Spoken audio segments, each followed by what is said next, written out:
All right. Hope someone's out there wants to talk about their belief in God. Right? I am an atheist.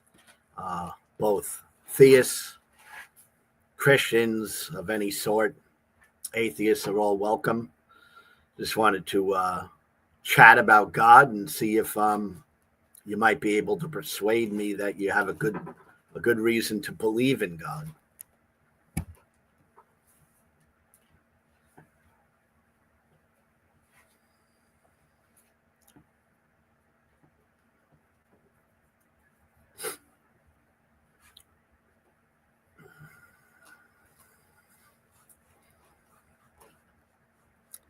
Okay, I will be right back. I have to do something real quick, and hopefully you can join me in this chat and talk about all things religion, atheism, Christianity, your beliefs, and we can have a chill chat on a very chilly Florida night. Hold on.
The blanket. Hmm?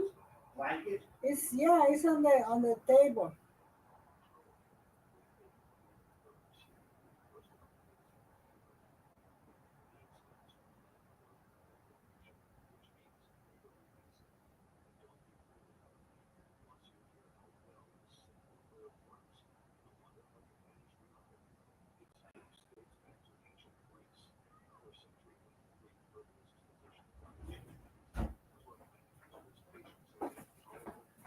Thank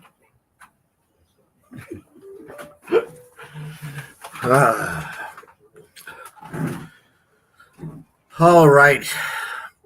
So let's see if we can get some people interested in religion, people interested in chatting about spirituality, New Age spirituality, Christianity, Islam, Hinduism, any of them, Bible. Let's talk about the Bible. I hope to hear from someone. I put the link in the chat so you can come on and chat with me. It's I'm in Florida. I'm an atheist, but I am open-minded, and I want to hear from anyone to explain to me what you believe, why you believe it, how your beliefs have impacted your life, all of that stuff. It's all interesting, and I'd love to hear from you.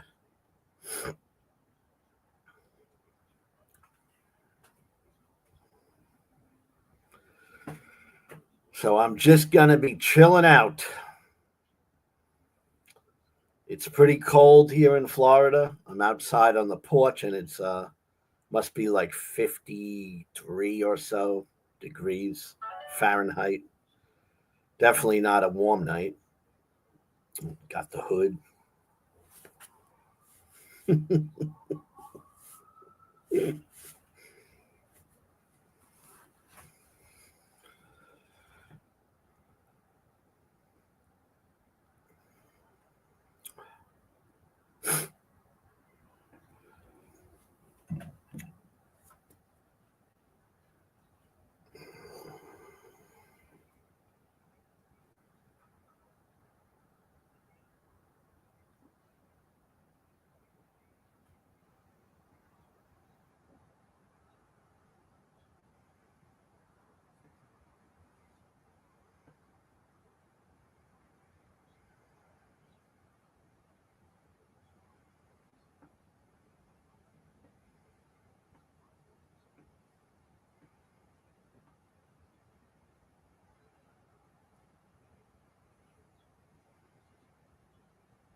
Come on in. Let me know why you believe in God. Let me know uh, why you believe in God.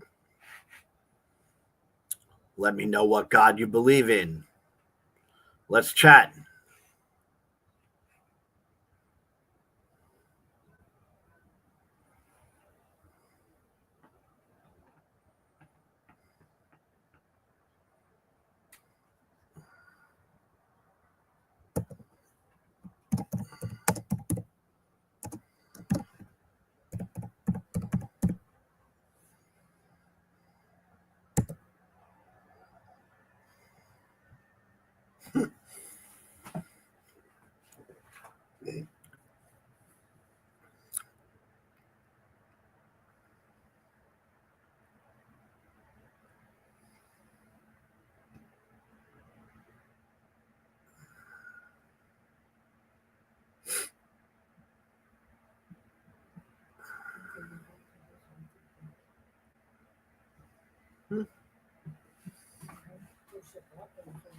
No.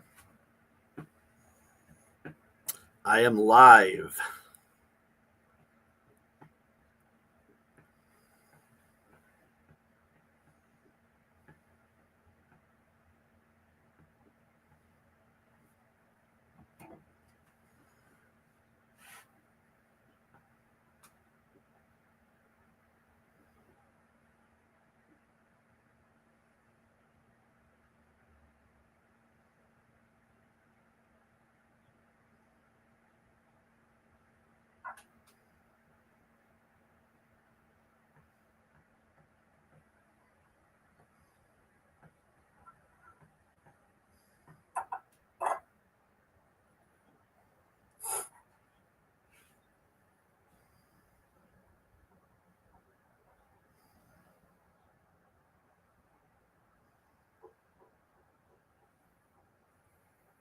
Hey, does anyone want to talk about the Bible?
Hey, how you doing, Celtic Spirits Coven?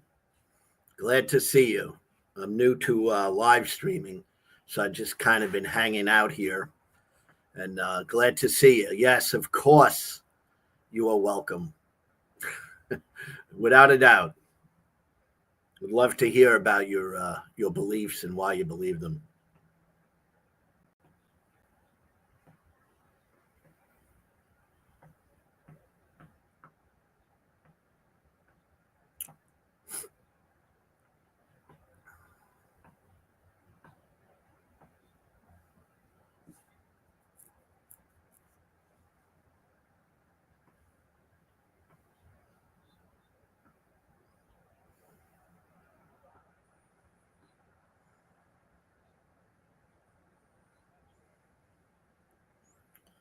Hey, Celtic, put up a one if you could hear me. Okay, I'm brand new to this, so could use your help.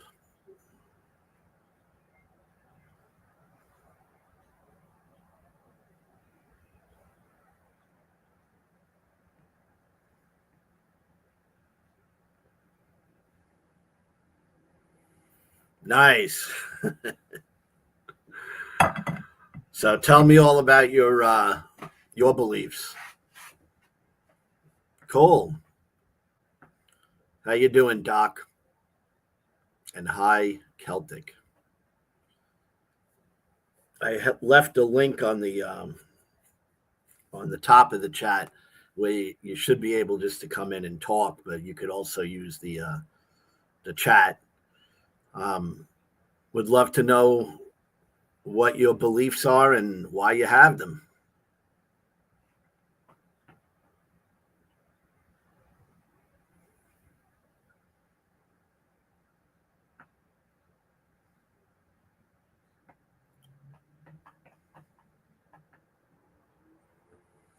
Okay, I'm a atheist, agnostic atheist. I would clarify myself as, and used to be a Christian years ago. Left the faith. I'm very open minded and read the Bible a few times, but I'm interested in all things spiritual. I like to understand what people believe, why they believe it, and also the impact it might have in your life.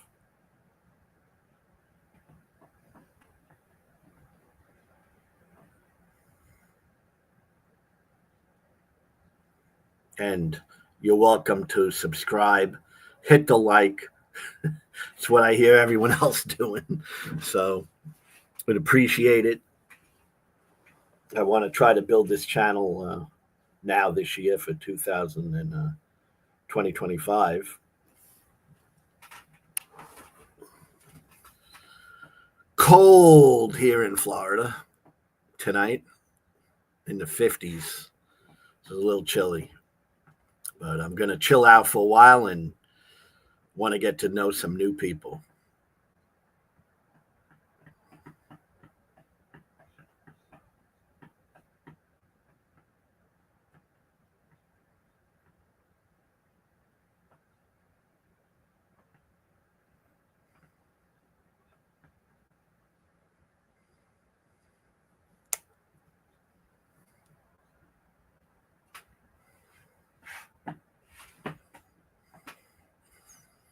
Any of you like the Bible, read the Bible, care about it, and is interested in the spirituality concept? What's all that about?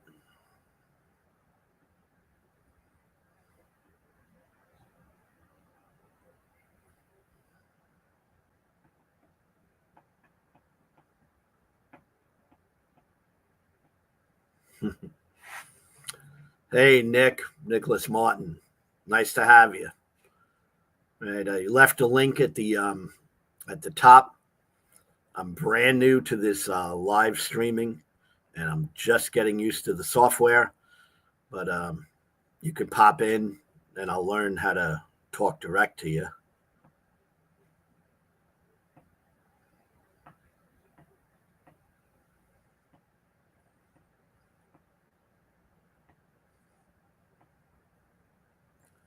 Well, Celtic, tell me how that the Bible impacts your beliefs.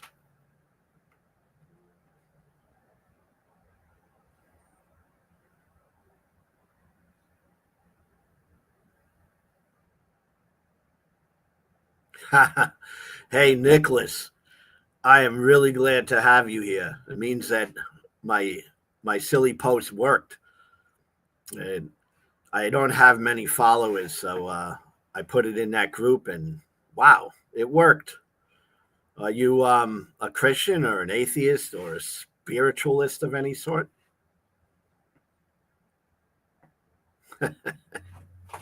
Yep.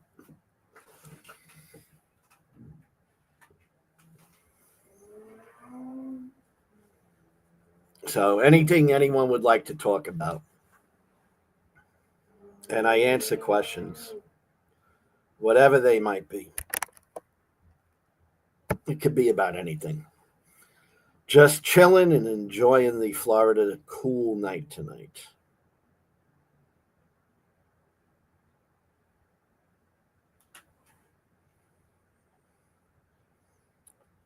So, Nick, not the American type. I'm curious to know what you mean by that. Is it are you a particular denomination or Orthodox or anything like that?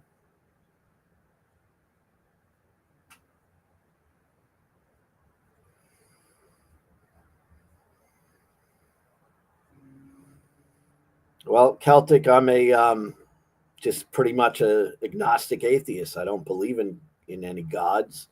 I don't believe in spirits. I don't believe in demons. I don't believe in witchcraft. Right? I know that you apparently do, which is fine, but that's not my thing. I'm pretty much believe in reality, and that's I try to live in the real world.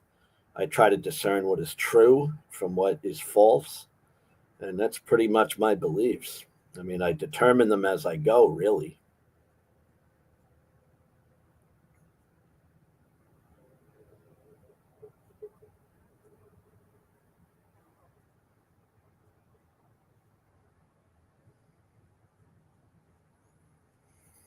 Well, that's interesting, Nick. Right? The thing is, if you don't have a brand, and I totally respect that because I think that makes sense. But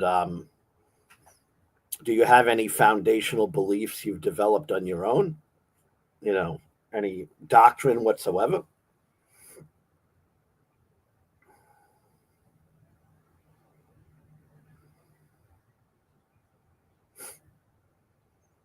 Hi, Cot. I see you there. Right.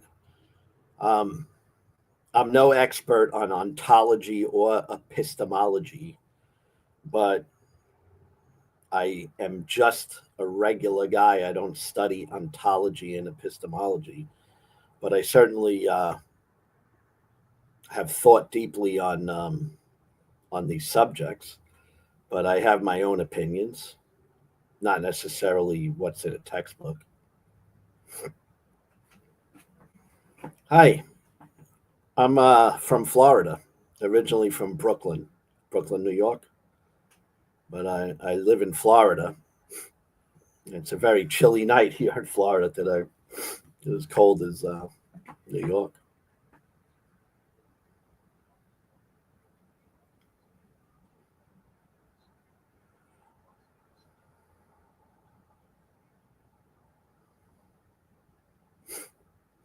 Uh, Nick, you read the like other gospels that aren't in the Bible? Is that what you're speaking about?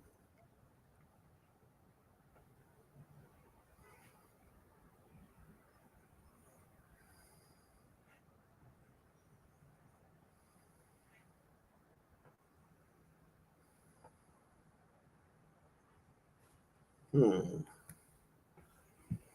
Trying to keep up with your comments.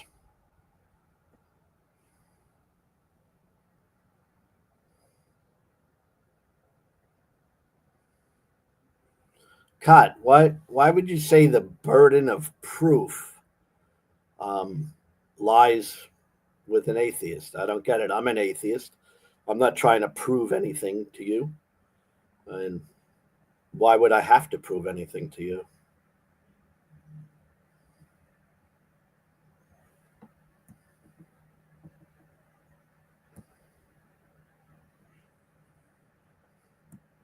Nice talking to you, Wesley.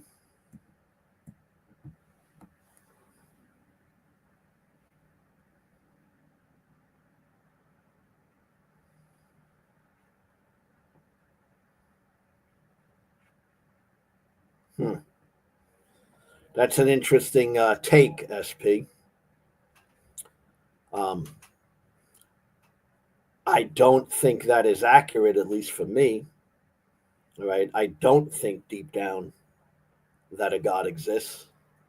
Um, be no reason for me to hide that. All right. I try to be true to my own feelings. And I actually don't believe a God exists.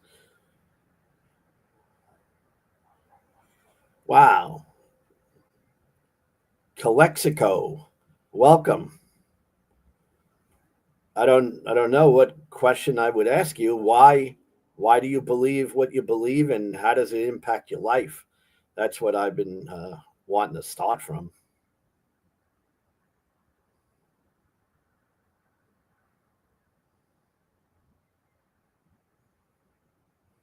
Well, God, I don't necessarily demand anything of anybody. All right.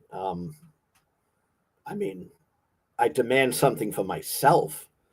All right. As far as evidence or proof of a God, I don't see any. But I'm not judging people who do. That's one of the things I want to learn. I want to know why people believe in God. You know, what's the reason?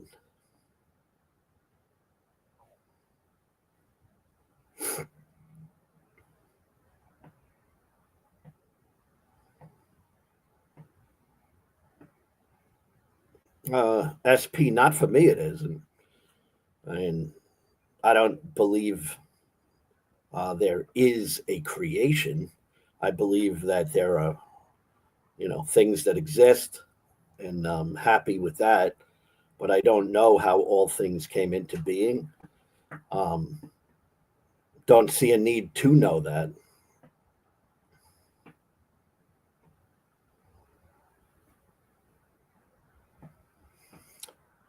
Nick, for me, it would be pretty much just something that would be real, in my life.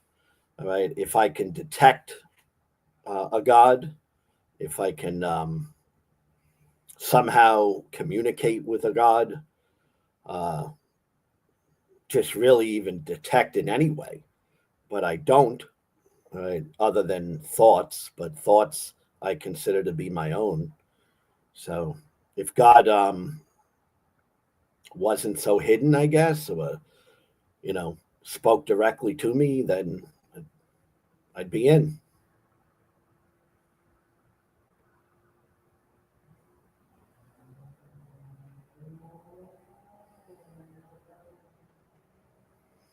Boy, they're trying to keep up.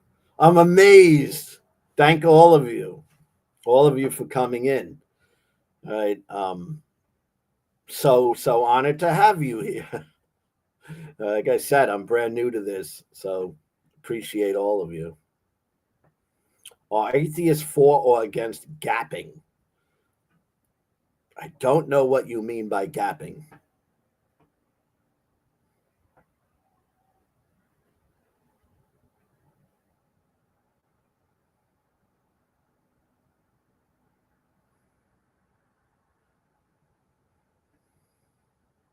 SP. So he doesn't want to talk to me?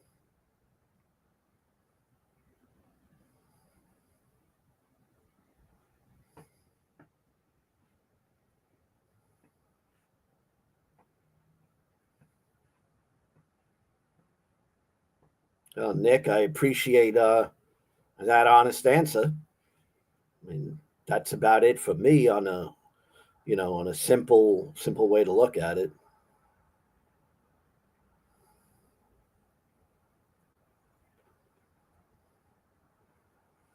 Well, I think I have some faith in different things. I just don't have faith in the God.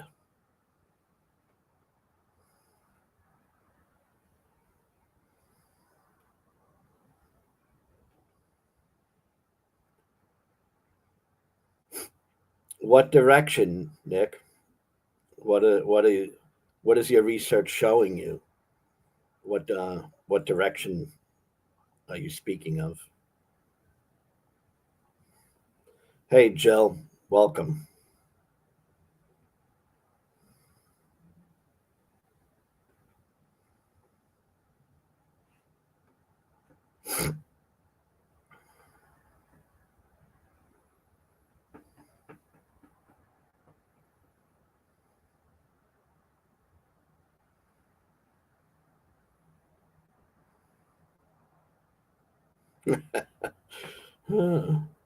Funny original meme songs.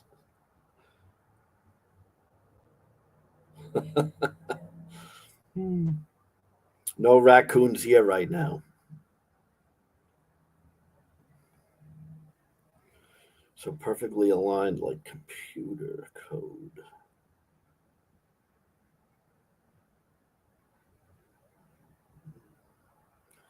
SP, I don't see it. All right. I don't see the need for a genius to grow a tree, as an example. I see it as a natural process, just like having a baby. So I'm not seeing the genius mind behind it all, but I'm, glad that gives you comfort.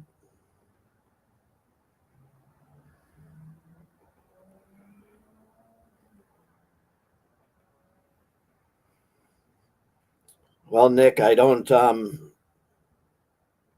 know. I don't think nothing is the cause of everything. Okay, that does not enter my mind. I also don't think everything is an oops. All right. I look at there are things that I don't know. All right. And I'm not going to pretend I do. All right. So I plead ignorance on how all things came into being. I know there's different theories, there's scientific theories, and I know people have faith and believe certain things, but I don't know how all things came into being. Yeah, SP, I don't know how something comes from nothing. I don't know. Right? I'm not a person who studies, you know, how all things came into being. Right? I hope that wouldn't be something I needed to do to believe in a God. I mean, I would think that God would, if he's real, could show himself to me. I mean, not ask me to understand how, you know, how everything came into being. It's beyond me.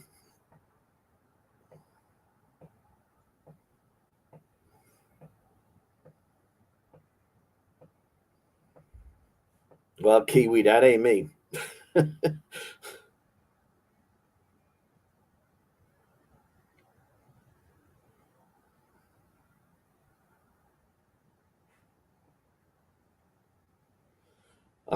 Celtic, I don't know if a God may have done something, but I see no reason to believe that. It's not that, I mean, yeah, I mean, it could have been a Martian that created everything. I don't know. I refuse to believe things just out of the sake of believing them. I'm I'm perfectly happy with I don't know.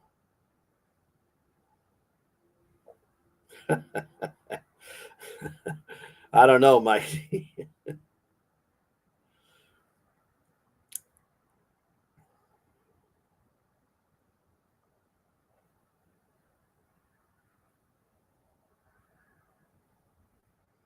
the leader of the atheists, a bald, fat woman. Well, I don't know who that leader might be.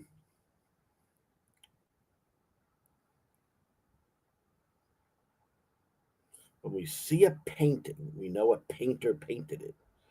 When we see a house, we know a builder built it. Why is it so hard to believe a creator created the universe then? Okay, SP.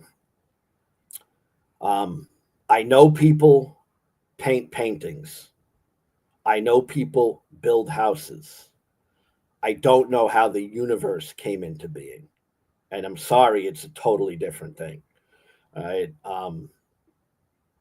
You know, I go with the things I know, and I could be comfortable with that.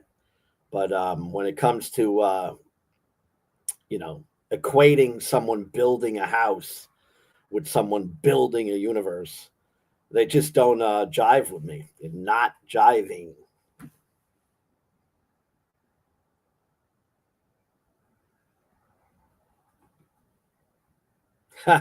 Celtic spirits coven. Well, you could call me Lou. You can call me Brooke. You can call me anything. You can call me dude. All right. I'm not going to take offense. I might, if you're going to curse me out, I'll probably throw you out, but that's about it. It's not impacting me what you call me.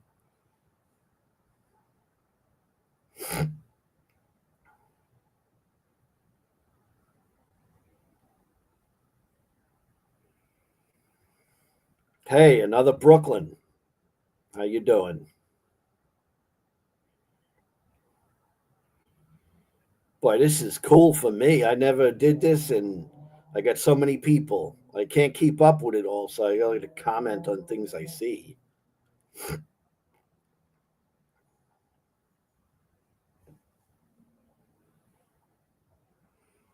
Yeah, I do need a moderator. I'm just trying to keep up. But let me see. Knowing associated result of understanding.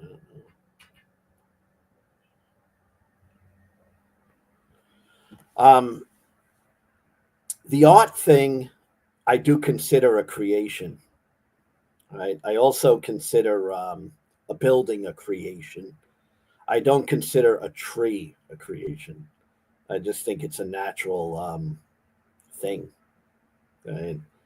I, I don't look at a, a squirrel and say, oh, there was someone who made that squirrel. Right? But I do look at a building and think someone made it.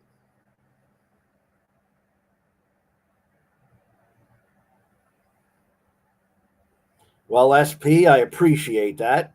That doesn't bother me. I don't think it'll do anything, but I appreciate the thought.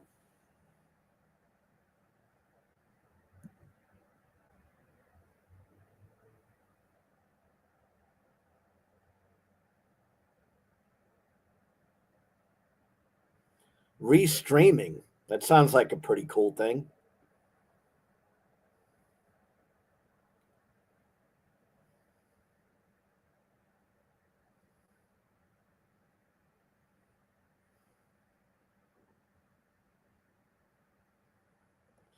There was a singularity and it started to expanding. Hence, here we are. That's all it is. Okay. I mean, it's as good as anyone else's idea. Hey, James, I appreciate that. I'm 62.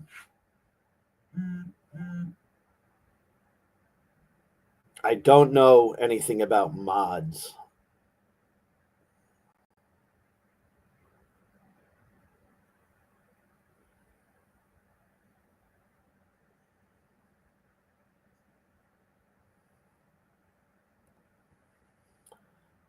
Burger, sometimes simple is okay. All right. Um, I've never been called simple, but that's okay. All right. My mind actually is pretty deep, but that doesn't mean I go for the woo woo. Okay. I mean, I think very deeply, but if you're going to go into the sky and all that, it's spiritual, it doesn't make sense to me.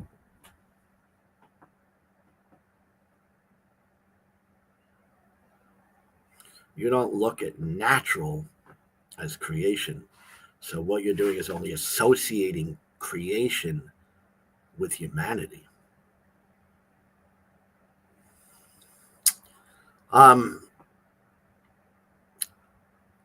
Nick, it's as simple for me as I accept things that make sense to me.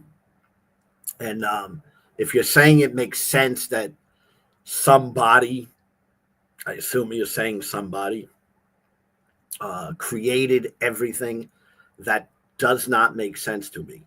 All right. May make sense to you, but you certainly can't prove that. Um, you're just going to go round and round and round, and nothing is going to be accomplished. So I leave that in the box of you believe something, and that's okay. You could believe it.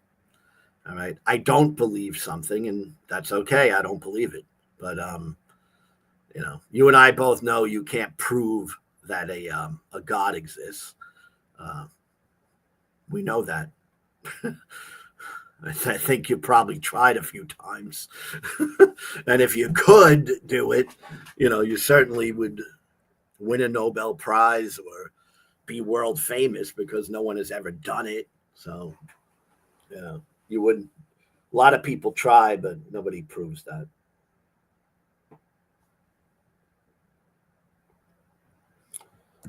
Originally, Brownsville. Never ran, never will. But I'm an old man and I live in Florida.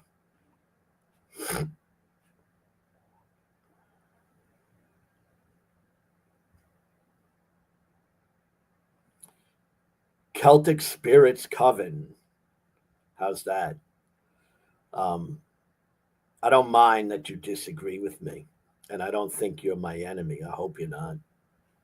Wouldn't matter anyway. But um, and I'm sorry that you feel happy. You feel you have such a deep mind.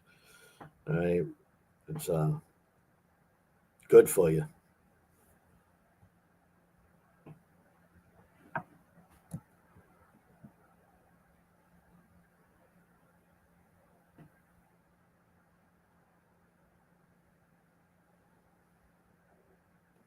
Hibiscus. I'm going to find this interesting, so I'm going to carefully read what you wrote.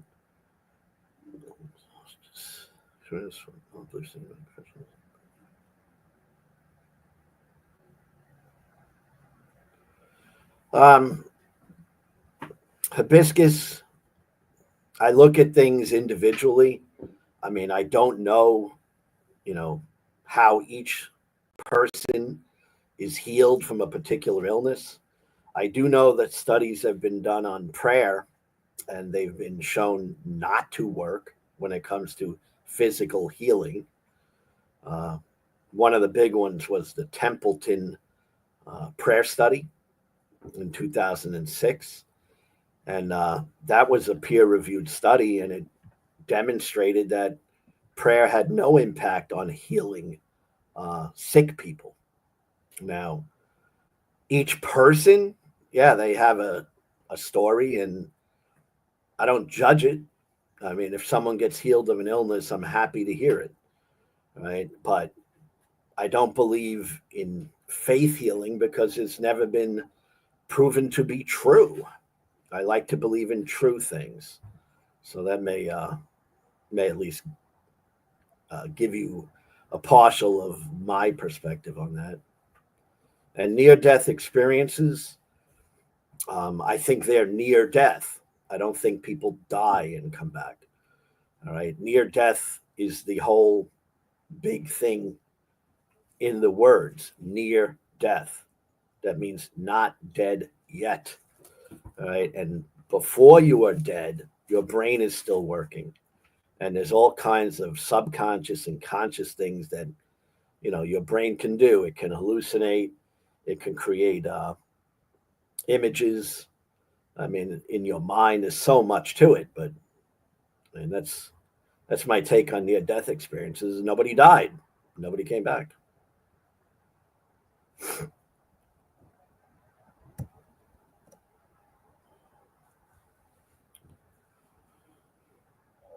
What would be proof if it were fact? Not sure what you're getting at. Big Bang Theory requires a God.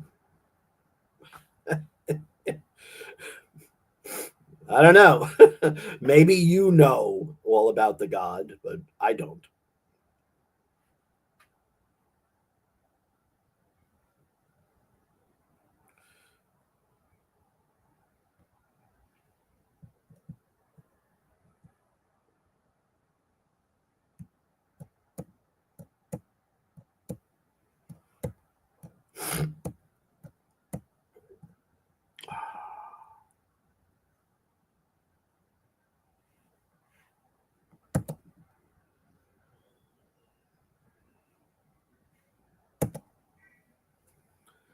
Okay, had to ban somebody.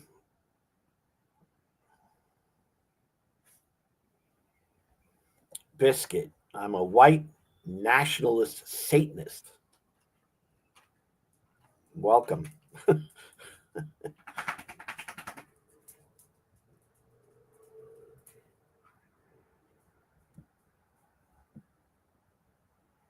So you're one of the Floridians that DeSantis hates.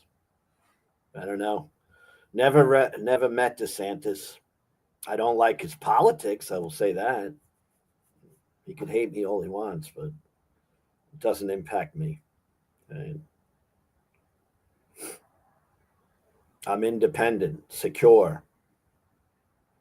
Don't need DeSantis to approve of me.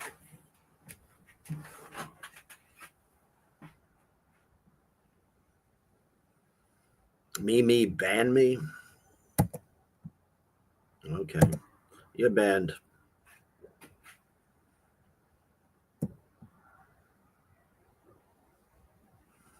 Hey, thank you, Hibiscus Paws.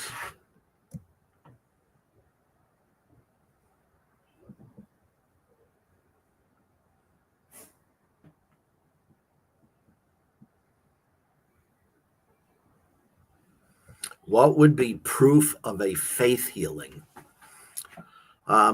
Good question. I don't know. I mean, we have no way to, um,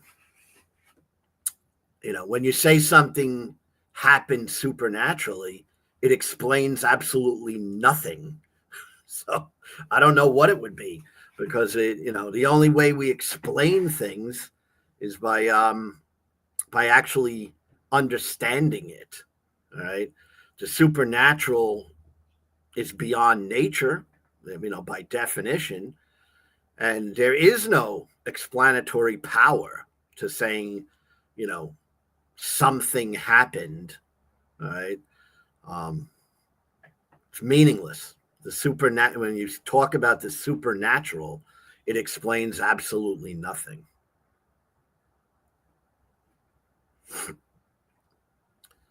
Can it prove a Holocaust occurred? I think it's been proven. I personally don't prove it. I mean, you know, I've read about the Holocaust. I've known people who were impacted by the Holocaust, family members who were impacted by the Holocaust. Um, Certainly wasn't there, all right, and it was witnessed by countless numbers of people. There's evidence left of the Holocaust um, that people do observe, right? But if it comes to one thing I don't do is lie and bullshit. So I'm not going to say I'm an expert on the Holocaust, because I'm not.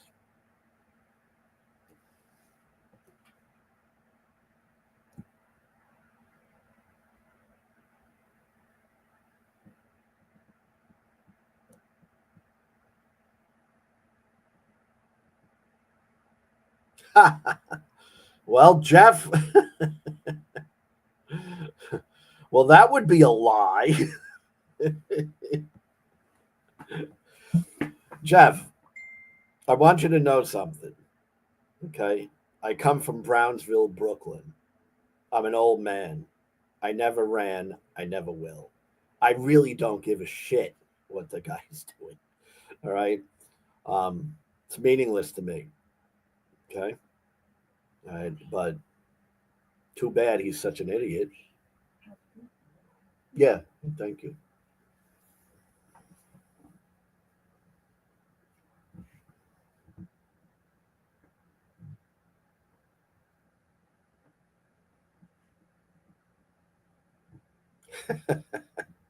Oh my gosh.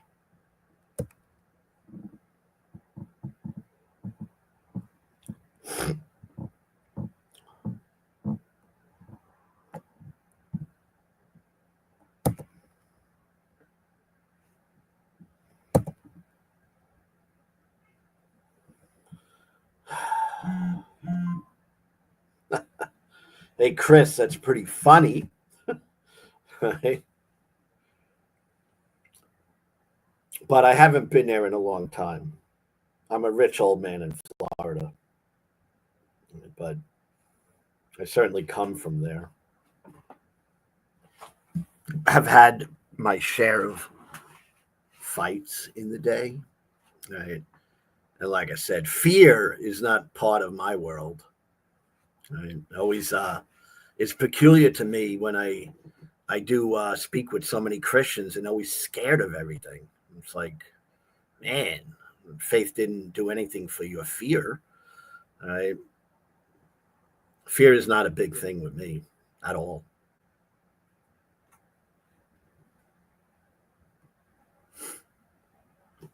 Let's see. Oh,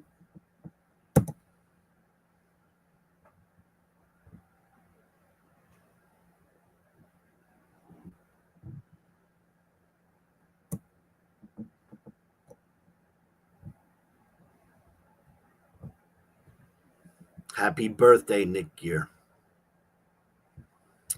Uh, I'm not Jewish. I'm Italian.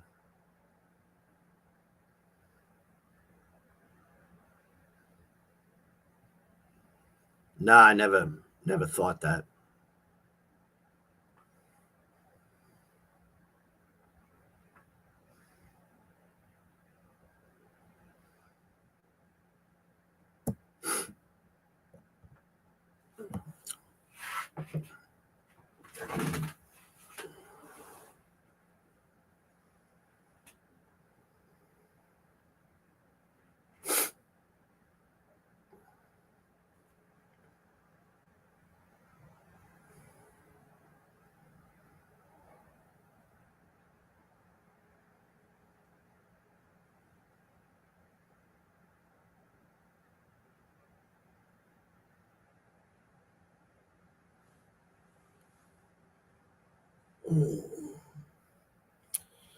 So at the top of this chat, there should be a link that will bring you into the studio.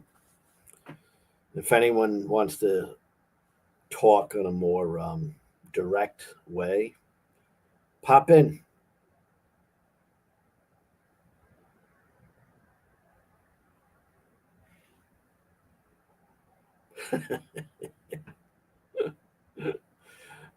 Nick, it's probably probably genetic.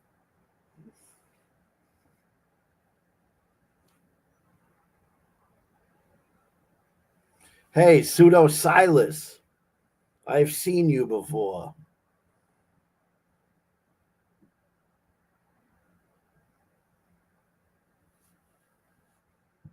Hey, original meme, thanks.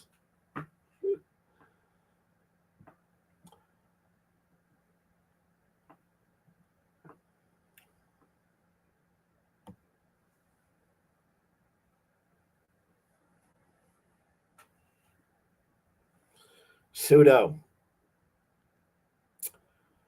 I've seen you. I think you were on The Zealot, who I think is a fun channel. Right?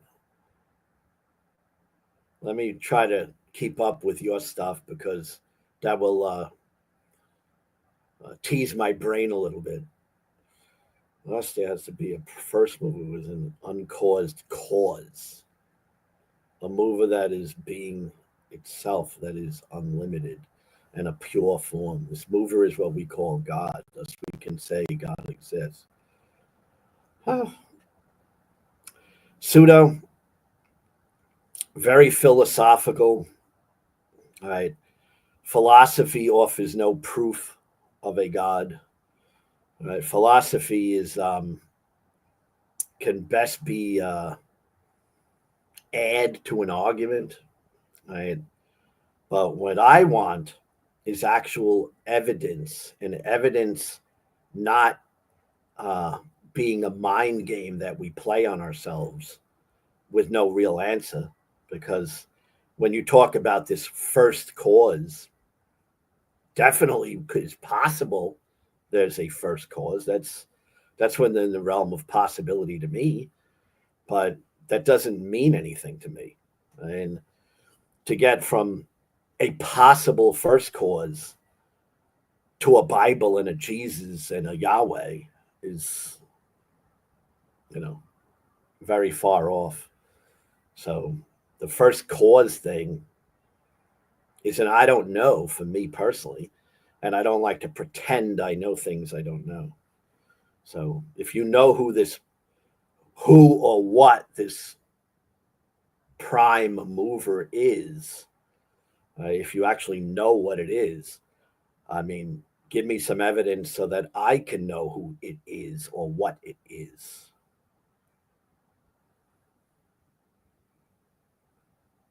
I mean, an uncaused cause.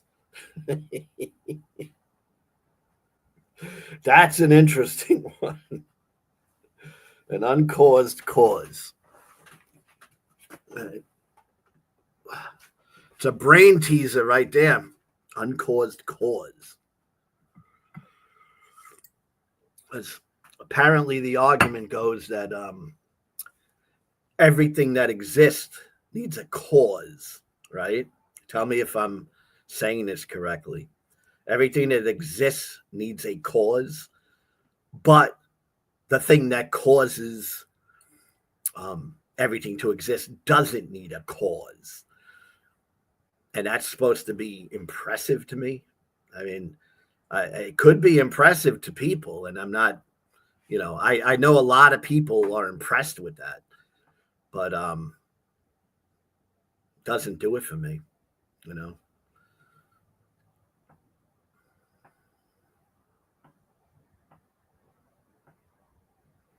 Uncaused cause. Intrinsic evidence is still evidence, nonetheless. If your friend called you, said the building down the street was on fire, and you heard fire trucks outside, you'd probably believe him.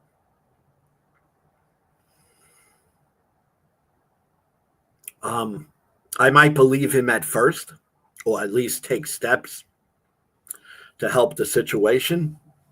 But if I went down the street, didn't see any building on fire, I would think that something was mistaken. And yes, I think evidence comes in all shapes and sizes, pseudo. And, there's very strong evidence, there's anecdotal evidence, there's, all types of evidence. And I think some of this thing with skeptics and believers comes down to what they consider evidence. I mean, I don't consider the uncaused cause to be any evidence of a biblical God at all. God is an unloved mover because he is being itself. He is not a body of components. Hey, Pseudo, I would love to chat with you because you are making my brain think, and I like that. Okay. That's why I'm on YouTube. I like to have my brain think. So at the top there's a link. I think you could pop in, and then I could more really think about what you're talking about. It's hard for me to read all the comments, especially when they're mixed in with crazy ass bullshit.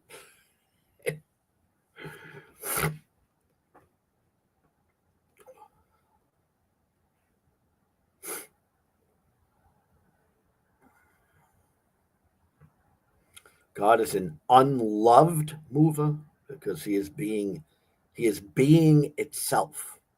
He is not a body of components. Hence, I am who I am. Well, I am who I am.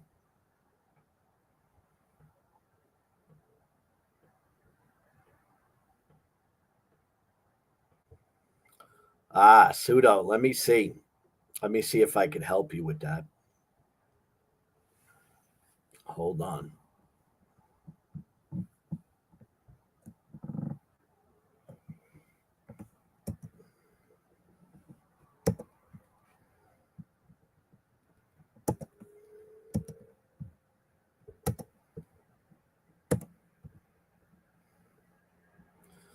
I hope that works.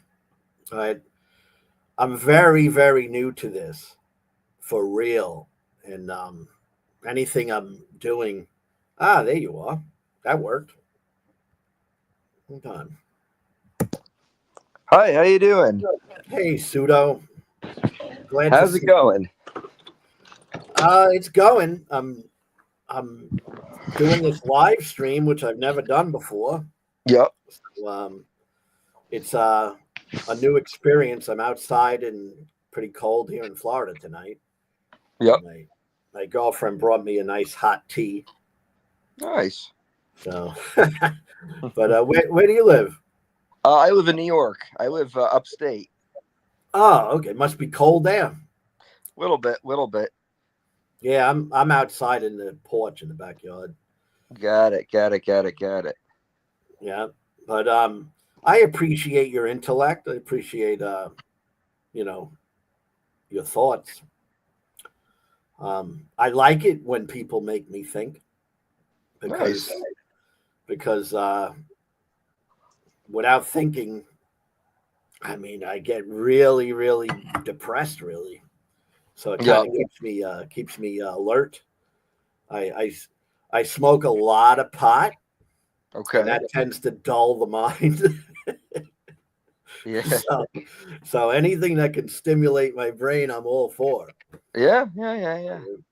So yeah, but I mean, I don't get this. The argument of there's a cause. There has to be a cause, an uncaused cause. Well, I mean, doesn't that seem rather like? I mean, iffy. And that's Well, here's the argument that Aristotle makes. He points out pure acts and potential acts. So a potential act is something that has the ability to cause something, but it hasn't become fully actualized.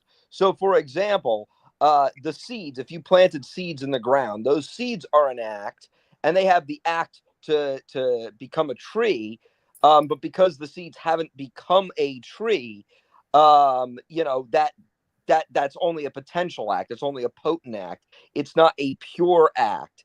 And so what St. Thomas Aquinas points out is he points out, okay, he says if we take this argument, if you're going to make an argument about how the world exists, if you're going to take the atheist point of view, you basically have to assume that there's a series of different cosmological causes. But if there's a series of different cosmological causes that are contingent on the past cause, then that means all of those causes are potent causes, which means you're just going backwards and backwards and backwards and backwards and backwards and backwards, because every potential cause has to grow out of another potential cause. And so what St. Thomas, basically reasons is that there must be a first cause or a first mover, and that first mover is being itself. So when we think of God, a lot of people often think of God as, well, he's this big guy in the clouds with white hair and a white beard. But St. Thomas says that couldn't be farther from the truth. What God is ultimately an intellect who lacks any sort of components, who's unlimited, who is a pure act, which means he's not a potential act. He is just a fully actualized act, and he's always been that way. He's always been a fully actualized act because he has no beginning and no end, and this is possible because he is unlimited being itself. And that being is what we call God. And so that was the argument that St. Thomas Aquinas made for the existence of God. He actually has 5 proofs for the existence of God, but that's the most popular one that he comes up with. Well, I mean, it doesn't do it for me. Okay. And I mean, the reason I guess I would say it doesn't do it for me is it doesn't describe anything. It's like, it's a theoretical thing. May or may not be true. A possibility, right? And certainly doesn't describe this thing, God or force that is doing this. All right. Maybe. So maybe that could get me to maybe, but that just doesn't, that doesn't equate to, a Bible, a church. Sure. So here's what St. Thomas makes the argument about.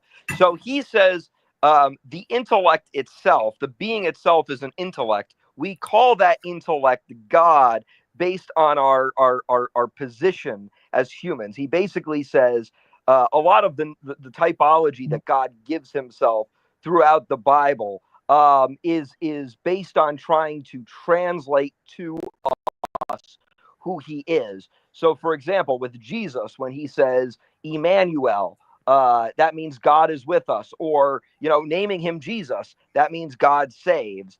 And so, God is what we think of when we think of this grand mighty being, and so that is why he assigns that title to himself. Now, to answer your question about, well, how do I know the Bible's true, even if that maybe proves an intellect or a first mover, how do I know the Bible is true? I would say it's very simple. We can understand that the Bible is true because, well, think of it like this. Imagine you today start a story, and then you die, and then somebody else picks up the story, and then that person dies eventually, and then somebody else picks up the story. And then for 2,000 years, different people add to the story until there's a conclusive end. The chances of that story having a, cohesive start, middle, and finish would be absolutely miraculous. And yet this is exactly what we see with the Bible. We see with the Bible, you have a book that was written over 2,000 years. And that book it's written by, hundreds of different people. So you've got hundreds of witnesses to a specific narrative. And it's written over 2,000 years. And yet, even if you take the skeptical approach, it's hard to deny that there's at least a narrative claim, a consistent narrative claim that's still being made. I mean, few would argue that the Bible doesn't at least have a consistent narrative, whether you believe it or not. But the fact that we have 2,000 years and hundreds of people that attest to that claim, ultimately, that I believe adds to the validity of the Bible as a truly divinely inspired source of information. So St. Thomas's arguments are more so arguments that kind of get us at classical theism, and then the witnesses of the Bible get us at Christianity. Well, St. Thomas Aquinas' argument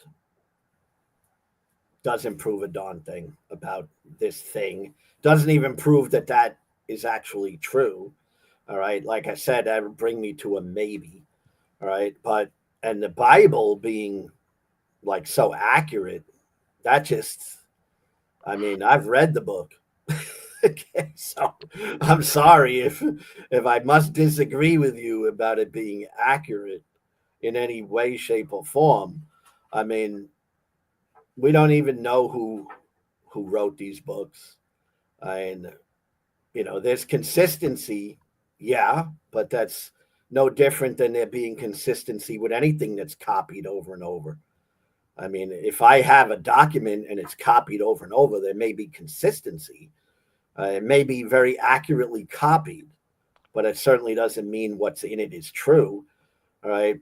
If I'm reading a book and it's talking about things that are literally impossible, all right, that's one indication that I would have right away that that's not going very far with me.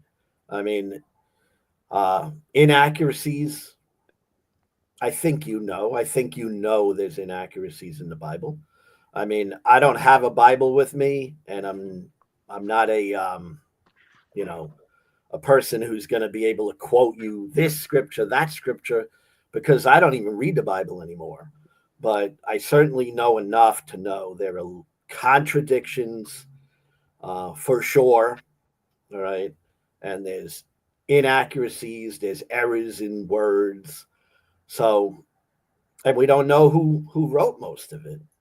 Right? And we don't know if any of the things, or a lot of the things, we don't even know if they occurred. Right? So a lot of it seems to be mythological to me, like the book of Genesis. I mean, I don't read that and think this actually happened. I mean, to me, that's just belief, a blind faith type of thing. I mean, you really believe that a snake talked to people, an ark was built out of wood, all the animals on the earth climbed on it. It flooded out the whole earth, and then 40 days later, the ark is lands, and 8 people get out, and all the animals and everything starts over again. I mean, that is just reeks of mythology to me. And again, it doesn't mean that I'm absolutely positive. I wasn't there, but neither was anyone here on earth was there. So, I mean, I know it might be persuasive to people. In my opinion, Pseudo, is this. It's persuasive to people who want to believe something because they are brilliant arguments. All right. So I'm giving you that. I mean, St. Thomas Aquinas is a brilliant man. All right. But you could be the most brilliant man in the world. if your argument is just false, it's false. All right. And, if that's what I would have to do to become brilliant, to try to comprehend uh, something that should be so simple, all right, as seeing a God, hearing a God, touching a God, you know, and then I gotta jump through hoops and figure out, um, well, are these things mythological? Are these things allegory? Are these things true? All right. And the more we learn about the Bible, the more we learn that things don't appear to be true. So I don't know. You know, that's just a matter of faith to me. And I don't disregard people's faith. I mean, but I don't have that faith. I don't have the faith to believe that snakes talk. Arcs are built by 480-year-old men. I mean, yeah, not buying it. Well, if you could get to the point of a god, would you then concede that some of the things you're talking about in the Bible would at least be probable or possible? Even if you wouldn't say they're probable, would you say they're at least possible if you could get to the point of classical theism? Well, I would say that if a supernatural God of any sort existed and could do all things and fit into that, philosophical thing of the God of the Bible or the God of Islam or Judaism, because they all have that similar philosophical grounding.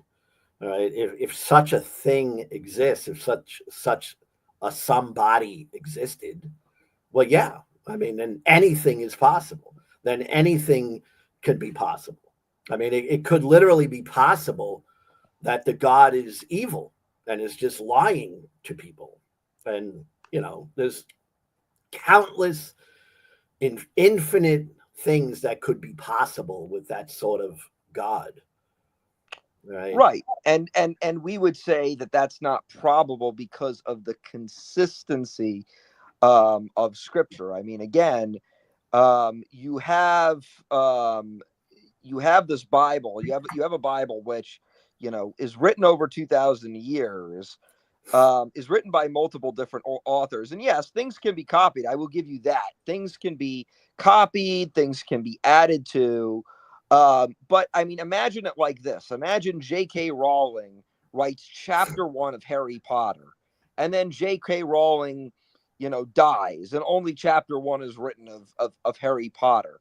And then somebody tries to add to the story, and then that person dies. And over 2,000 years, it takes that amount of time to finish the story.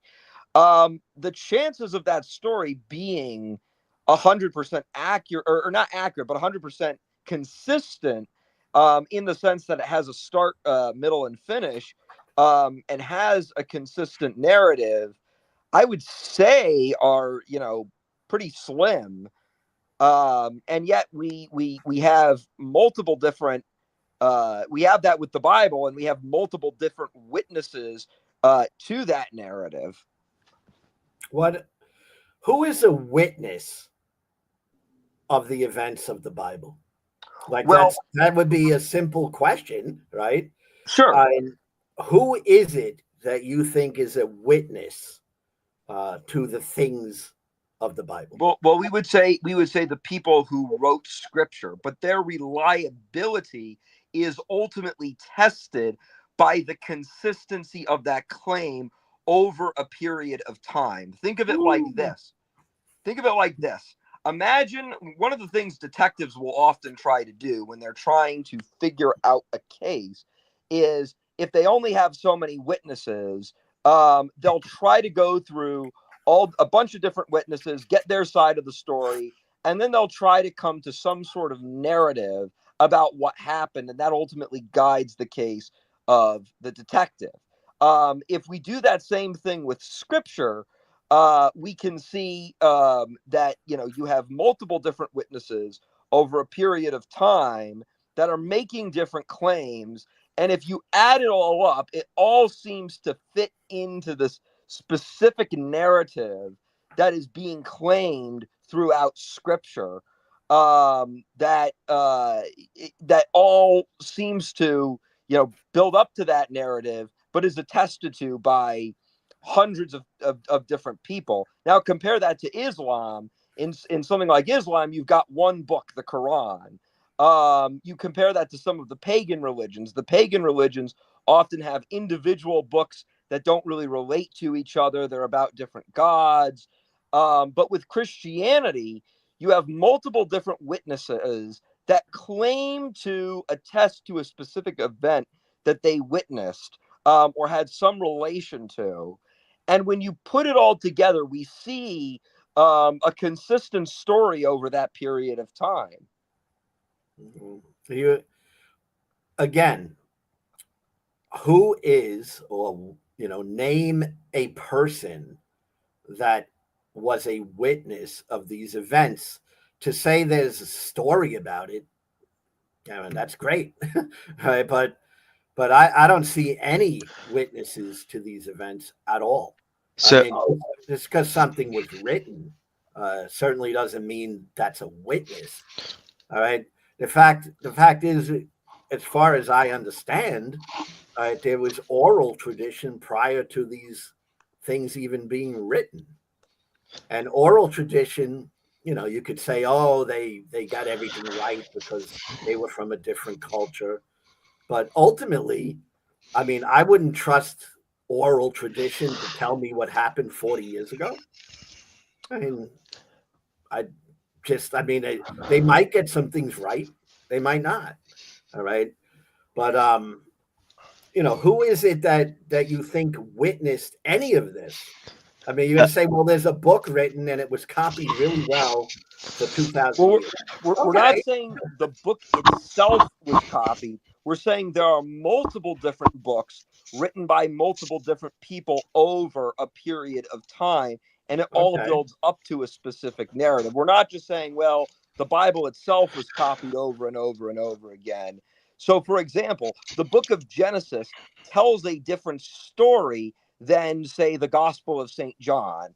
The book of Exodus tells a different story than St. Paul's letter to the Galatians. But when you add these stories together, they all fit into a consistent narrative, and and they all seem to affirm a consistent claim that's being made, which is unique to other religions and other religious claims. Well, I give you unique, all right. Not gonna say it's not unique, but all of these books are unique in certain ways. And it's you're saying a narrative consistent over a course of, let's say, 1,000 years while the Bible was being constructed, maybe, right? well, so Is that, can is can that what you so mean? that's so can you hear me? Yep. Yeah.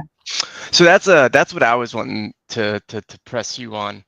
So and my friend here I think is doing a great job. But if we just take the religious part out for just a split second, and we just go to the historicity, see that's where I start. I don't ever start um, with the whole thing. You don't have to believe in the miracles. You don't have to believe in any of that. In fact, there's a lot of biblical scholars that don't believe in any of that nonsense, right? They say it's nonsense. Okay. But the historicity of Jesus Christ, that is the crux of Christianity. That is the cornerstone of our faith, right? And there are three facts that almost all biblical scholars agree on. One, he was a real person that lived in the first century.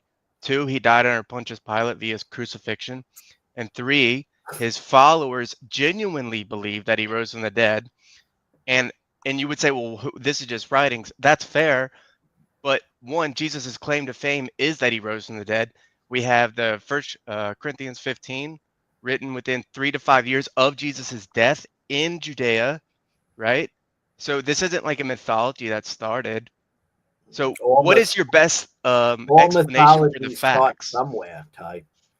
Yeah, All yeah, but mythologies start somewhere. mythologies develop over time. There And was no they're time. written at some point in history. All right. Yeah, but The the historicity is he died in the first century, and within 3 to 5 years, we have writings of 1 Corinthians 15, which says that he died, rose again from the dead, right? So this is his claim to fame, that he rose from the dead. We have 500 witnesses that saw him. We have Matthew, Mark, Luke, and John. We have Okay, the Ty. Talmud. Well, I'm just saying, this is the historicity, right? No, it's a history that you believe. All right, it's No, not. it's a history that scholars would even say. No. No, it's actually such a Bart Ehrman, a biblical scholar. He said, "Look, something happened. I don't know what happened.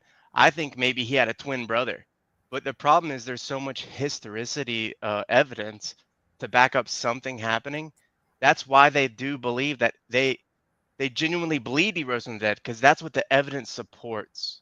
Right. Well, So, what is and your You thought? you guys have a very weak level of what you consider evidence. All right. It's for me that's what the real issue is. All right. There are no eyewitnesses. None, zero. All right. You can, you talk about, well, a book was written and they talked about an eyewitness. All right. That's not an eyewitness. All right. That's just flimsy. Okay. And the historicity thing, all right. I mean, did a guy named Jesus exist? Maybe. Uh, that's possible for sure. Did a man rise from the dead? That's a different issue, all right, because it's very easy for me to believe a man named Jesus might have existed. It's kind of simple for me to say, well, yeah, that's very possible. But when you get into men rising from the dead, you're talking about a different level. All right. It's not the same thing at all. All right. And there is no history of men rising from the dead. Now, you could say, well, it was written in the book. That's what you have. You have a book. I mean, that's your historicity, Ty. You have a book. Well, All I right. have a book. I have a book, sure, but the people that saw the event happen went to their deaths proclaiming to have seen this. They were Who stoned. saw it happen, Ty? Matthew, Mark, Luke, John, Paul. Uh, it's written in the Talmud. It's written by Plainus the Younger. Josephus mentions it. I mean, my point is there's so Who saw much. Jesus rise from the dead? Matthew, Mark, Luke, John, Paul. like, No, oh, yeah, okay. no, Well, I'm just saying they went to their death proclaiming that they saw it, and they no. didn't recant even under torture. You're mistaken. Okay, that's fair. All I mean, right. you're allowed. Yeah, of course you can take that Somebody position. told you something. well, let me put it like this. Let me put it like this, Lou. So imagine you're a detective. And there are multiple different people making a claim, or there's a case you've got to get to the bottom of, and there's multiple different people who were witnesses or somehow involved in the case. One of the things that detectives will do to try and come to a conclusion of what happened in a story was they'll find those witnesses, if they're willing to talk, they'll interview them, Mhm. and then they'll try to piece together a narrative. So they'll say, Mary Jo was at the crime scene at 2 p.m. and she claimed to see this. And she saw a guy with a blue shirt. Right. And John Doe's testimony added upon that. So they take the testimony of multiple different witnesses and they ultimately add that up to see if there's a consistent narrative. Now, can any of those witnesses be lying? Absolutely, they can be lying. But if they're lying, that's usually testable via the consistency of the story. So if John Doe says, "Oh, I saw a guy in a blue shirt, and he went up and he committed all the murders, and he was a Caucasian man," and 10 other witnesses say, "Well, I didn't see that." That's a good piece of evidence that that person's claim is not true because it doesn't fit into a consistent narrative. Now, if we apply that same level of investigative judgment to the Bible, we see that there is a claim made for 2,000 years throughout Scripture. That claim being that the first two humans brought sin into the world, that brought separation from God, that God established a potent law, a potential law, to try and bring a promise of salvation to a nation of His people on earth, and that was ultimately fulfilled for all of mankind through the coming of a Messiah who was prophesied hundreds of years earlier, who ultimately died and rose from the dead for them, for their sins, which was prophesied earlier on. And if we take all these testimonies, which exist not on a single day, not in a single month, but throughout 2,000 years, and we add it up, we see a consistent narrative. So based on the same interrogative tactic that detectives often use, if we apply that to scripture, we see a wildly consistent narrative. Let me ask you a question. All right.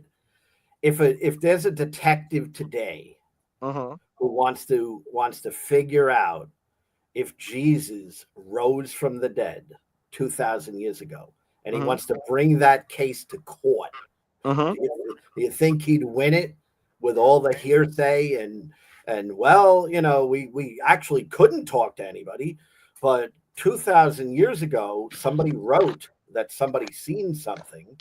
Well, And I'm glad you asked that question, Lou. I think that would be thrown out of court immediately. Well, I'm glad you asked that question, Lou, because Regardless of how good the detective is, he's not able to get any evidence of that, anything that would hold up in court. I mean, well, I'm glad you asked that question, because this Christmas I received a book from my family, from a guy named Lee Strobel. Now, Lee Strobel is a renowned detective. He's considered a very good detective in his field. And Lee Strobel, for most of his life, he was a lifelong atheist. He never believed in God. And so what he ultimately did was he looked into the evidence and he studied scripture. And remember, this guy was an atheist his whole life. He only started getting into reading scripture because he wanted to debunk the Bible. And so when he went through the Bible, what he found was when he applied all the techniques that he had learned as a detective, and keep in mind, he was considered, he's considered a leading detective. There were many, there are many outlets that have, given him a platform. He's considered a very celebrated detective. And when he took all the detective skills that he was taught and he applied that to scripture, he ultimately walked away a Christian because he determined that based on the consistency of the Bible, based on which he judged based off of the skills he had been taught as a detective, he determined that there was so much consistency that he couldn't walk away and not be a Christian. And keep in mind, he talks about in this book, when he started getting into his search, he laughed at Christianity. He thought it was a fairy tale. And when he walked away, he ultimately decided, based on the detective skills he had learned, he determined, and he talks about it in the book. He talks about a lot of the skills. I just started reading the book a little bit, but I've watched a lot of interviews with him. He talks about all these skills he used, and he ultimately determined that he could not come away without ultimately affirming that the Bible was an accurate source based on that consistency. now, so if someone reads a book by Lee Strobel, Mm-hmm. right, and Lee Strobel makes a good argument, Mm-hmm. that's it? I'm supposed to now believe in a God? No, I mean, didn't say that. But that's not the argument I'm making. I made that argument right there because you said, well, I don't think that the claims of the Bible would hold up in a court of law. It wouldn't Do be you like think it that. would? And If Lee I think he makes Strobel a compelling went case before a based court of law and said, I'm going to now prove that a man rose from the dead, and you think that Lee Strobel's book would be enough to to get a judge to say, "Oh, Lou, yes, that's not the right." argument we're making. That's not the argument I'm making here. The argument I'm making based on this book is ultimately that Lee Strobel makes a good case that if you were to bring the Bible in and were to have the Bible judged in a court of law based on the skills he was taught, it would likely hold up. I'm not arguing that Lee Strobel's book is if somebody just read Lee Strobel's book, boom, they'd be convinced. But I'm saying that he makes the argument and he lays out the case very well about how there are parts of the Bible that really do show that if you tried to hold it up in a court of law, if you tried to present it to a judge in a court of law, it would probably hold up. I wouldn't hold up with me if I was the judge.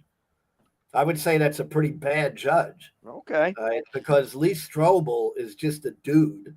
All right. He's a dude that is attempting to convince people of something that he has no real knowledge of. All right. And Lee Strobel, I don't know if his stories, I'd have to examine him. With all due respect, that's the point of anyone who tries to prove a claim. I mean, you and I are in that same position right now, having that debate. Yeah, but I'm not trying to prove a claim. There's a difference. I mean, if you're going to prove that a man rose from the dead, you should bring something substantial. All right, a guy writing a book, all right, about what he thinks and evidence that he seems to believe, is enough for him to be persuaded. I mean, you literally listen to yourself for a second. You're saying a man rose from the dead, and that 2,000 years later, yes, Lee Strobel, who studied some stuff on, understands detective work, is going to actually prove that a man rose from the dead. All right. Think about that. Well, the arguments he's making, what you're saying. The arguments he's making are ultimately that there are aspects of the Bible, specifically how consistent it is, and this consistency over a period of time, that ultimately stand witness to the claims that are in Scripture, to the divinely inspired claims that exist within Scripture. That's the claim that we're making here. We're not claiming that, well, Lee Strobel is this magic whiz kid. We're saying that the claims Lee Strobel makes about the consistency of Scripture, I think, bear witness to a lot of the things that I think would ultimately hold up in a court of law and prove that the Bible is consistent amongst multiple different testimonies. Okay. First thing, I'm a judge in a courtroom. Okay. You're going to bring me a bunch of a book of hearsay, right? And that's the first thing that I think of legally. And hearsay is not even going to be admissible. That's why I said the case would never even go to court. It would never be thrown out immediately. All right. Well, what is in this discovery? Well, I got some hearsay, and some guy wrote this that he said someone told him, right, 2,000 years ago, and then they copied this book, and that's what I'm bringing to court. All right. I know that may be persuasive to you. I'm not trying to, make light of it, because I know people believe this stuff. All right. And it's dear to them. Okay. And I get that. And I don't want to take people's faith away from them, nor can I, because it's, something you have to figure out for yourself. But that is not persuasive. There's nothing in the Bible that is anything but hearsay. So like in a court of law, that's not making the court of law. All right. It's not going to really happen. I mean, it just isn't going to happen. All right. They're not taking that case. It's a case that could never be proven. It's a case that, if the judge is like, well, I believe you because I believe you, and somebody said something, so therefore I believe it. Well, yeah, I guess a naive judge can take that case, but I mean, I'm not pseudo. It's a strange thing. I was a Christian, okay. I believe the things you believe, okay. Mm-hmm. Um, I believed them for quite a few years, many years, all right, and honestly, they're a bunch of baloney, man. All right. Now, I know you don't believe that, and I know that offends, but I'm not saying it to be offensive. All right. I think you're a good man. I, I, my own family believes these things. Okay. I don't think they're unintelligent. I don't think that they're, bad actors. All right. But they're believing a bunch of baloney. Right. And that's pretty much it for me. I mean, there's nobody. The whole thing is you believe a story, and you believe a story written by men. I mean, that's my bottom line. The story was written by men. We know this. This is not something we grapple with. We know men wrote it. All right. We know supernatural things cannot be proven.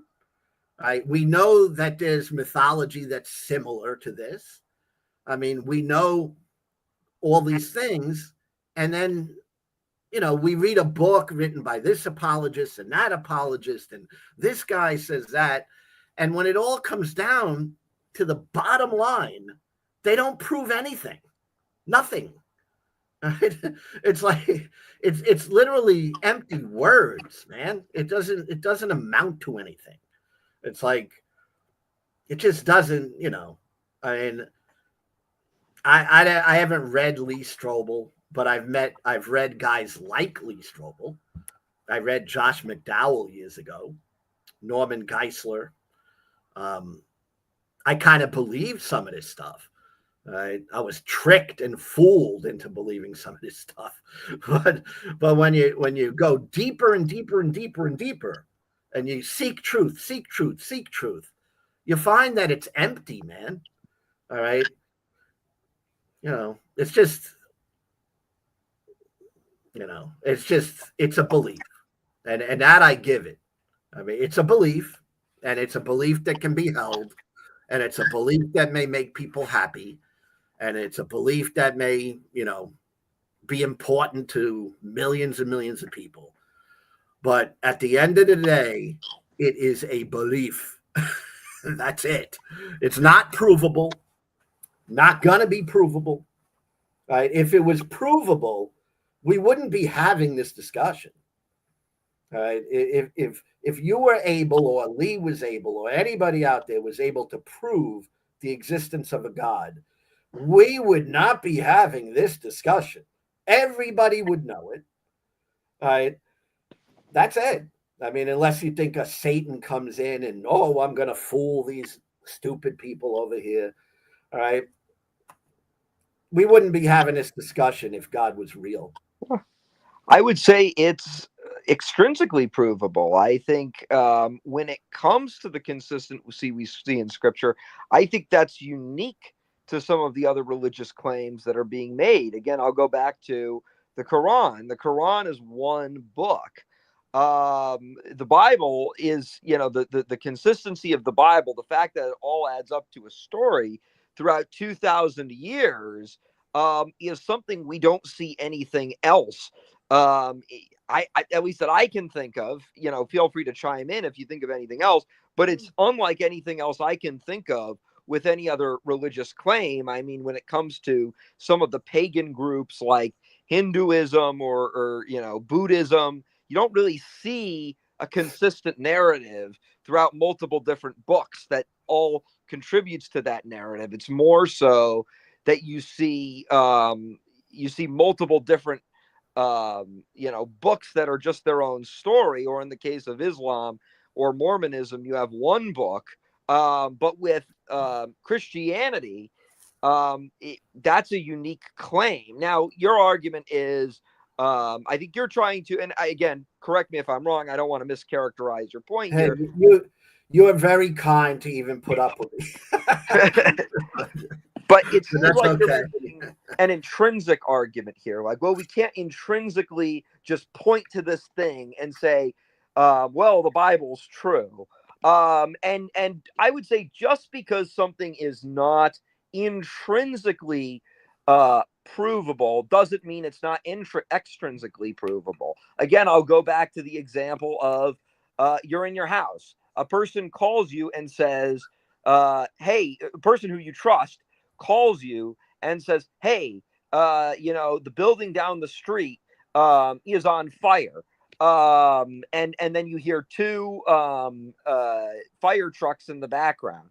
You'll probably come to the conclusion right there without seeing what's going on that ultimately there was a fire and your friend's not lying. It's always possible that he, maybe pulled a prank on you, but the evidence doesn't seem to be that. Likewise, if you were walking down a dark alleyway in the middle of the night and a block down, you hear a sound which is very clearly, without any sort of doubt, the sound of a gunshot.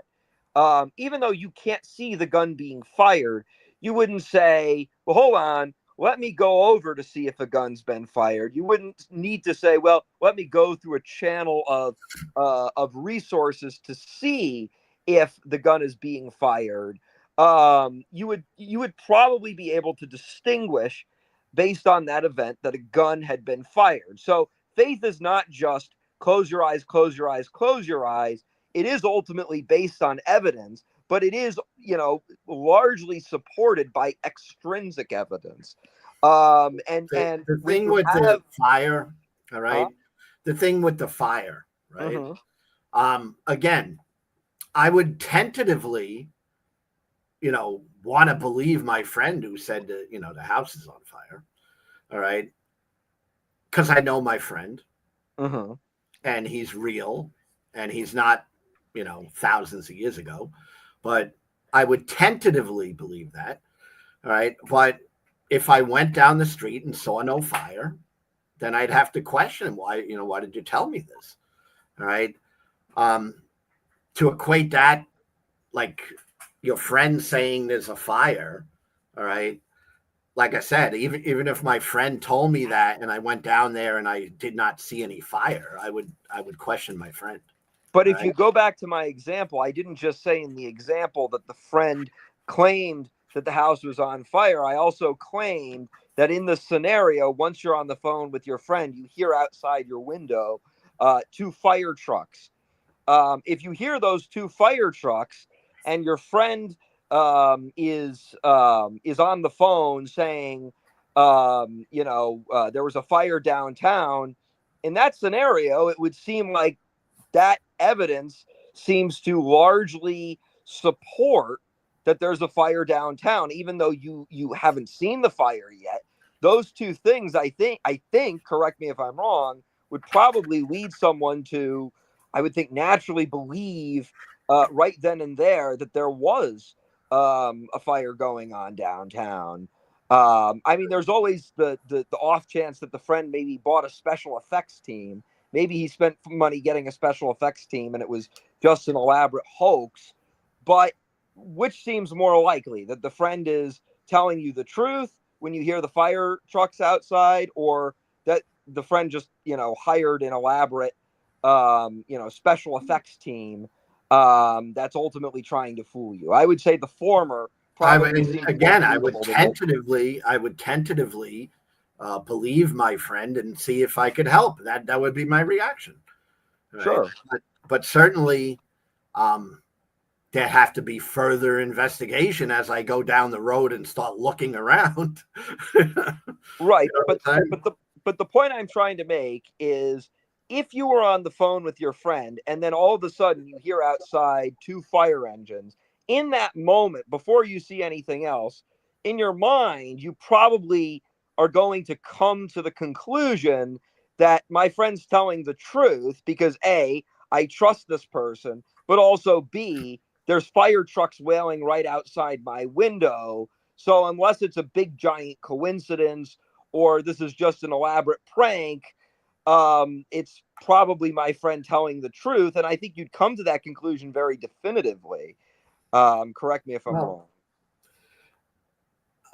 Again, I mean, I'm telling you how I would react. I would go out and try to help my friend, all right, and see, try to help the whole situation, right, if I could, all right. But it's not. You're equating this to. First off, I know my friend. I mean, these are the factors that make it stronger. That's stronger. What you described is stronger evidence than what I have with the Bible. All right. It's much stronger. All right. First off, I know my friend, so that gives him more credibility. All right. And then I could observe things, and that furthers the credibility. All right. But if my friend would have come to me, right, and he would have say, a 3 pink elephants just flew out of the sky and flew on my home. All right. I would believe my friend was thinking something. Maybe he was on mushrooms. I don't know. But I would doubt immediately that the pink elephants flew out of the sky. All right. I would try to help him and see what was going on and maybe put a perspective into it. All right. But I mean, you're talking about people rising from the dead, talking snakes, talking donkeys. This is not normal stuff. So my initial inclination is to not believe these things that are not, normative in my world. And again, I'm not saying it is literally impossible. I'm agnostic, but I'm also atheist because I admit and say clearly I don't believe it. Right? But can a pink elephant land on my friend's house?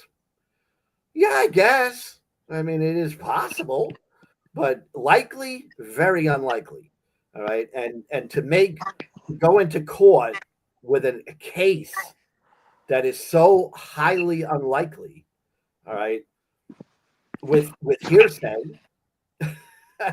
that ain't making court. It ain't making court. All right. Now, it makes a good story, and people can believe whatever they want to believe. All right. That's much I know. I mean, people believe in ghosts. They believe in Bigfoot. They believe in, the Loch Ness monster. They believe in alien abduction. They believe the earth is flat. I mean, they could believe anything. Right? But in reality, these things have to be proven. Okay. You have to prove the earth is flat. And we all know that it's not because it can't be proven to be flat. All right. We have proven it to be spherical. Right. So people rising from the dead, that has to be proven. It's not proven by a story. And that's the bottom line. And, all the talking of different people making claims and trying to back up a story. And guys like the apologists out there, I mean, they're trying to make sense of something that makes no sense. Okay. And, when you say it makes sense that a snake talks, I mean, pretty much you lost right there. I mean, you got a lot of splaining to do. and you could write books about it. Yeah, the snake talked, and I'm going to show you why. All right. But it's got to be really, really, really strong. All right. And it's just not strong. It's not even taken seriously. I mean, it's serious to Christians. I get that. Just like a book about the Quran is serious to Muslims. But in the scientific community, in the academic community, and the people who actually, study this stuff in an unbiased way, you're not getting away with the snake talk thing. Right? And that's really just the way it is. All right. Now, I may not like that. That may offend me. I could be upset about that. But I like to be grounded in reality, and that doesn't ring true to me at all. All right. And it doesn't matter if a religion teaches it. That it still doesn't ring true to me. I mean, I guess I might be called a natural atheist. I just, I was a Christian, but once I realized it's all in my own mind, I'm making this stuff up in my own mind. I want to believe so bad, therefore I believe. I mean, once I realized that, once I looked inside myself and I got into why I think things, and I had a lot of time to be alone, and I really searched myself. Once I learned who I was and what I think, all that woo woo went away, and and I was very it changed my life. I would say for the better. I feel it changed my life for the better because I have clarity. I don't have to tie myself in a pretzel, to explain to someone how a 480-year-old man built a boat. Right? Because we know 480-year-old men don't build boats. And that's just natural. I mean, we know that. Children can know that. Right? Children know that 480-year-old men don't build boats. The only reason why they would believe that 480-year-old men build boats, the only reason they would believe that is they are told that. They're indoctrinated into that because they certainly ain't learning that at the school. School is not telling them that. Well, here's what I'll say. Here's what I'll say. I know you brought up the example of the yellow elephant or the pink elephant. Here's the difference, though. One person claiming, one individual person making a claim is not the same as multiple different witnesses amounting to a single narrative. If, let's say, somebody, let's say somebody's on trial for murder. Person's on trial for murdering their wife. Now, there was no cameras in the room, no photographers. It was just the man and his wife when it happened. And so, but there was another guy around or something like that. But there's no cameras, and the person is, the person is on trial, even though there's no forensic and even though there's no photos that can prove that. And let's say whoever was the murderer wore gloves and was, sneaky about how they committed the murder. Let's say that person was very careful as to how they committed the murder, so they avoided having fingerprints in the household. But you hear multiple different people say, yeah, I remember this happening at the night. I remember this happening. I saw this. I heard this. This happened. I saw this guy near the house at this point. Ultimately, if those people's stories come to a consistent claim, even if there isn't any strong forensic evidence, ultimately that claim is still going to hold a lot of weight. Even though these are, strangers that just happen to be in the neighborhood, their claim still holds weight if it's a consistent claim. And so what we're saying in the Bible, you have one story that is claimed throughout the entire Bible, Old Testament, New Testament. And you've got hundreds of different people attesting that claim. And it all comes up as consistent. And you can use a text from thousands of years ago. You can use things that are said in the Gospel of John, and you can connect it to things in the book of Psalms, which was written hundreds and hundreds and hundreds of years before that. And you can determine, okay, there's a story, there's a claim there that ultimately shows us that there's consistency. Now, yes, it's true. We don't have photographs or a video of Jesus rising from the dead. We don't have that. But ultimately, when you have these overwhelming claims that all amount to a consistent narrative, that I think ultimately gives us a greater sense of extrinsic evidence. We don't have a single eyewitness. I asked you before because I think it's a relevant question. All right, who witnessed Jesus' resurrection? Oh, Who that's is? very well.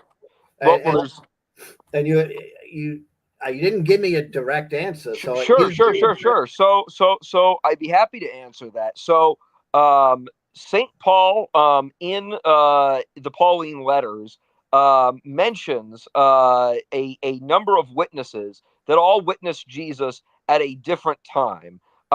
He mentions that his mother saw him at one time, at a separate time, the 11 disciples that were alive, obviously minus Judas, they witnessed him having risen from the dead. He talks about Saint Mary of Clopas, another woman at a separate period of time, witnessing Jesus risen from the dead. And he talks about all these other periods of saw him risen from the dead.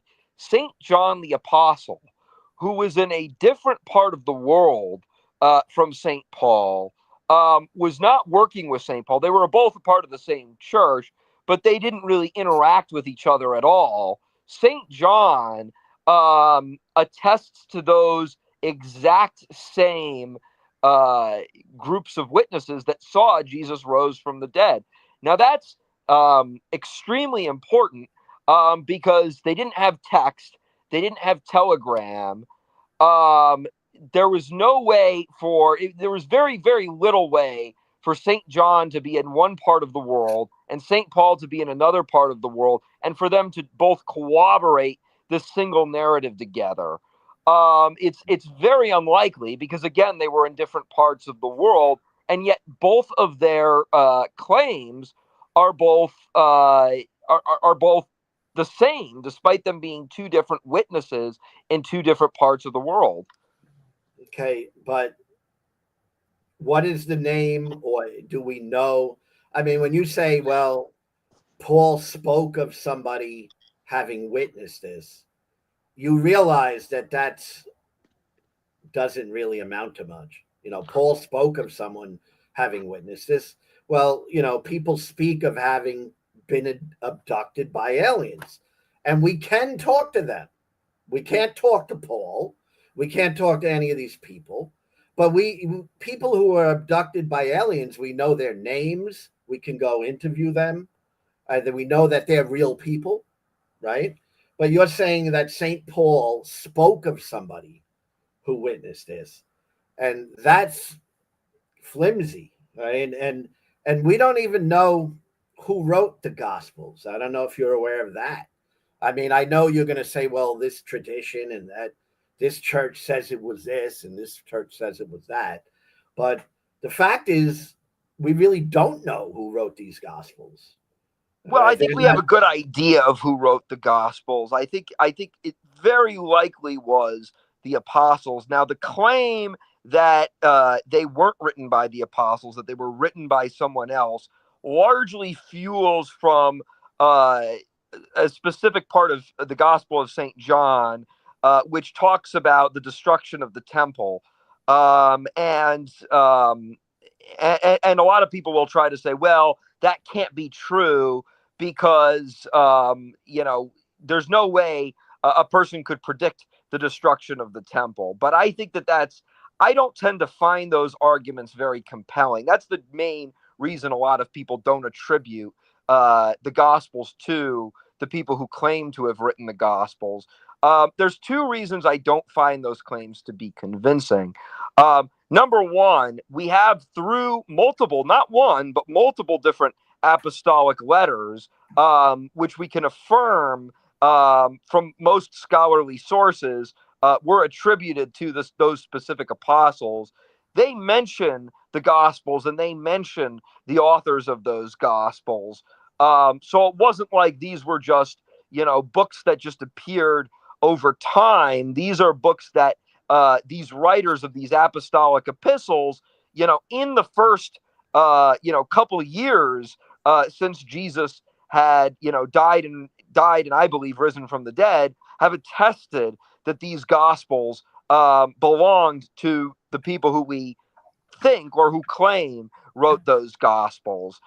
So because of that, because of the testimony that we see in the book of Acts, and because of the testimony we see in multiple different apostolic epistles, I think it's very likely Matthew, Mark, Luke, and John probably wrote those gospels. Now, the second reason I don't find the claims of, well, the apostles didn't actually write the gospels to be all that accurate is because, again, a lot of that claim is based off of the argument that, well, St. John talks about, the destruction of the temple.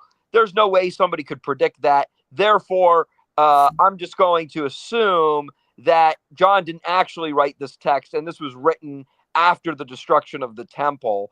But again, I don't really buy that claim because it's confirmation bias. It's essentially saying, well, I'm going in without any sort of openness to trust these gospels. Therefore, I'm just going to assume that this claim is false. But the second reason I don't find that claim very convincing is because if St. John made that claim up, if he just got that from, after the temple fell, and if he wanted to testify about it after the temple fell, why didn't the other gospels, which the same scholars say were written later on, why didn't those same gospels also mention the destruction of the temple? Because that was a giant event. If you've read Flavius Josephus's book, and that is a historical testimony, scholars have backed that up. Flavius Josephus's work, War of the Jews, which goes back to the first century, he talks about how the destruction of the temple by the Romans that Jesus predicts in the Gospel of St. John, which happened later on, he talks about how that had a giant ripple effect on the people of Judea. So you're telling me there's this giant ripple effect that happened in Judea, and yet somehow the Gospels that are trying to appeal to people who are Jews, trying to say your Jewish Messiah has come and here's our testimony, they're not going to even mention this one event that happened, this one, destruction of this temple. I think the Gospels would have testimony of that all over. And you can't say, well, maybe they were just doing it to be discreet, because we know throughout the Gospels there are similar events that are attested to in different in from different perspectives in all different Gospels. So, for example, the Last Supper, we get multiple different accounts on the Last Supper. And yet what Jesus is saying about the destruction of the temple in John is the only testimony we have on that. You'd think if that was a forgery, which came after the fact, then the other gospel writers would have talked about that event extensively, and yet we only get one mention of that. So for that reason, I would say the argument that the gospel writers aren't really who they claim to be is not really something that I find convincing for those reasons. Well, obviously you wouldn't find it convincing. You said something very important that would be one thing I want you to consider. And that is, you said you believe it was St. John who wrote this. And I never argue with what someone believes, okay, because it's useless, all right?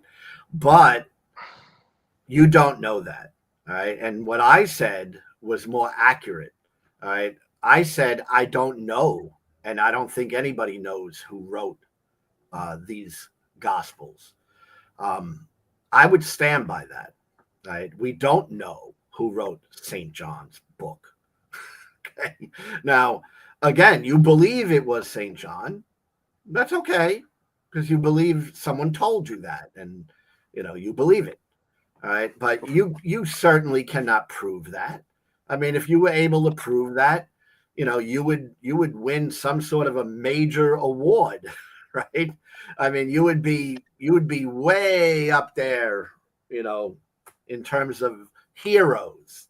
All right, if you could prove that Saint John wrote these books. Well, All the right. argument that I'm making is that I believe it was St. John because of the overwhelming evidence that exists, specifically the fact that throughout the apostolic epistles, the events are directly referenced and quoted from these gospels, and attributed to witnesses of Jesus. They're attributed to the disciples, and they're attributed to those apostles who were said to have been witnesses to Jesus's ministry, and these all come from the apostolic epistles that were written separately from the Gospels. Remember, St. Paul's letters were written separately from the Gospels.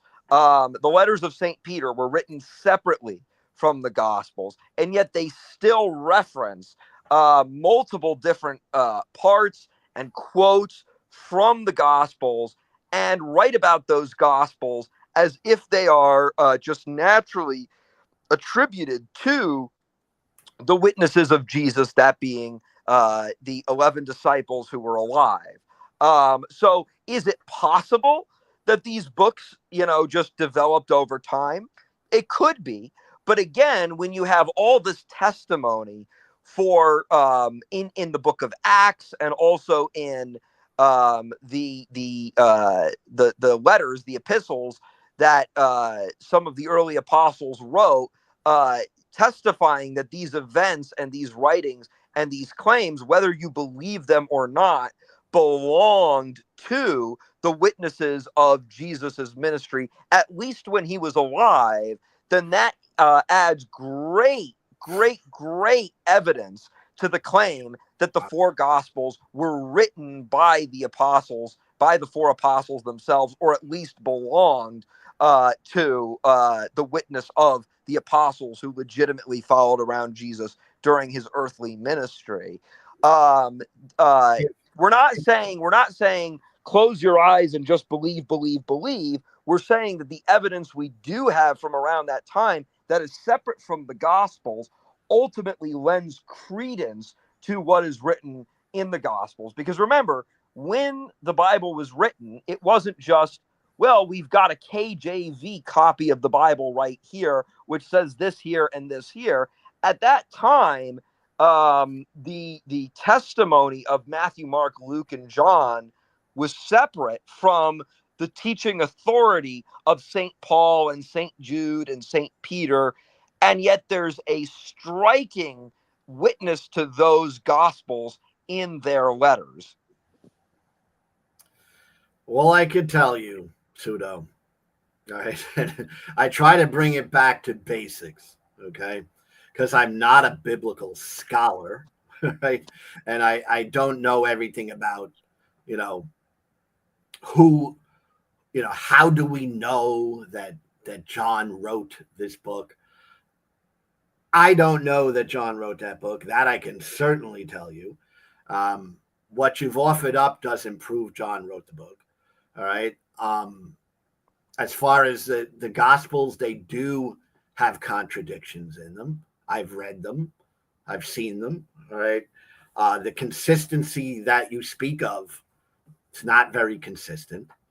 I mean, there definitely are mistakes. There's errors, and there's outright contradictions. So the consistency, it's mind-boggling to me that you call this consistent. The Bible is consistent. All right. It doesn't appear to be consistent when I read it. All right. Now, when I was a Christian, it appeared to be consistent because I wanted it to be consistent. That was my agenda. I had to make it consistent. And if something was inconsistent, I had to go to some expert who might tell me, well, let me show you how it's consistent. See, we put this here and then we go here. and then you look at it from this angle, and then you understand this, and then it's consistent. All right. But when I read it for myself, it's not consistent. All right. There's lots of inconsistencies.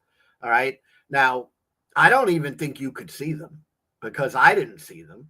Because when your mind is clouded by belief, you'll believe anything. I mean, Iceland. This is something I relate to. The country of Iceland, real small. They really do believe in leprechauns. All right. It's about 50% of the people believe in leprechauns. All right. Are leprechauns real? No. Do they believe in them? Yes. Can you speak to people who have testimonies about seeing the leprechauns? Yes. They report seeing them. There's reports. All right. But that doesn't make me believe in leprechauns. All right.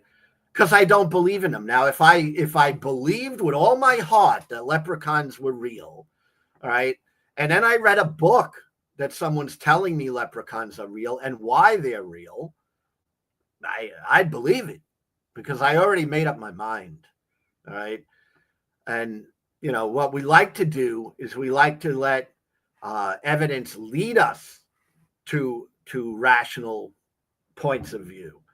We don't like to start with an irrational point of view and then try to make it somehow fit. That's what they do when they write books about leprechauns. That's what they do when they write books about alien abductions. They already believe it, and then it makes sense, right? But that's not convincing to someone who doesn't believe it to begin with. All right. If you don't believe it to begin with, all right, you're going to need more. You're going to need more. And I don't see that any of these apologists that I've heard come up with very much. I mean, it's not very much. It's very little. Right? We don't even know much about Jesus other than what was written in these Gospels, all right, that are not very, we don't know who wrote them, all right. Paul disagrees with Jesus. That happens often. Where does right? Paul disagree with Jesus? On things like on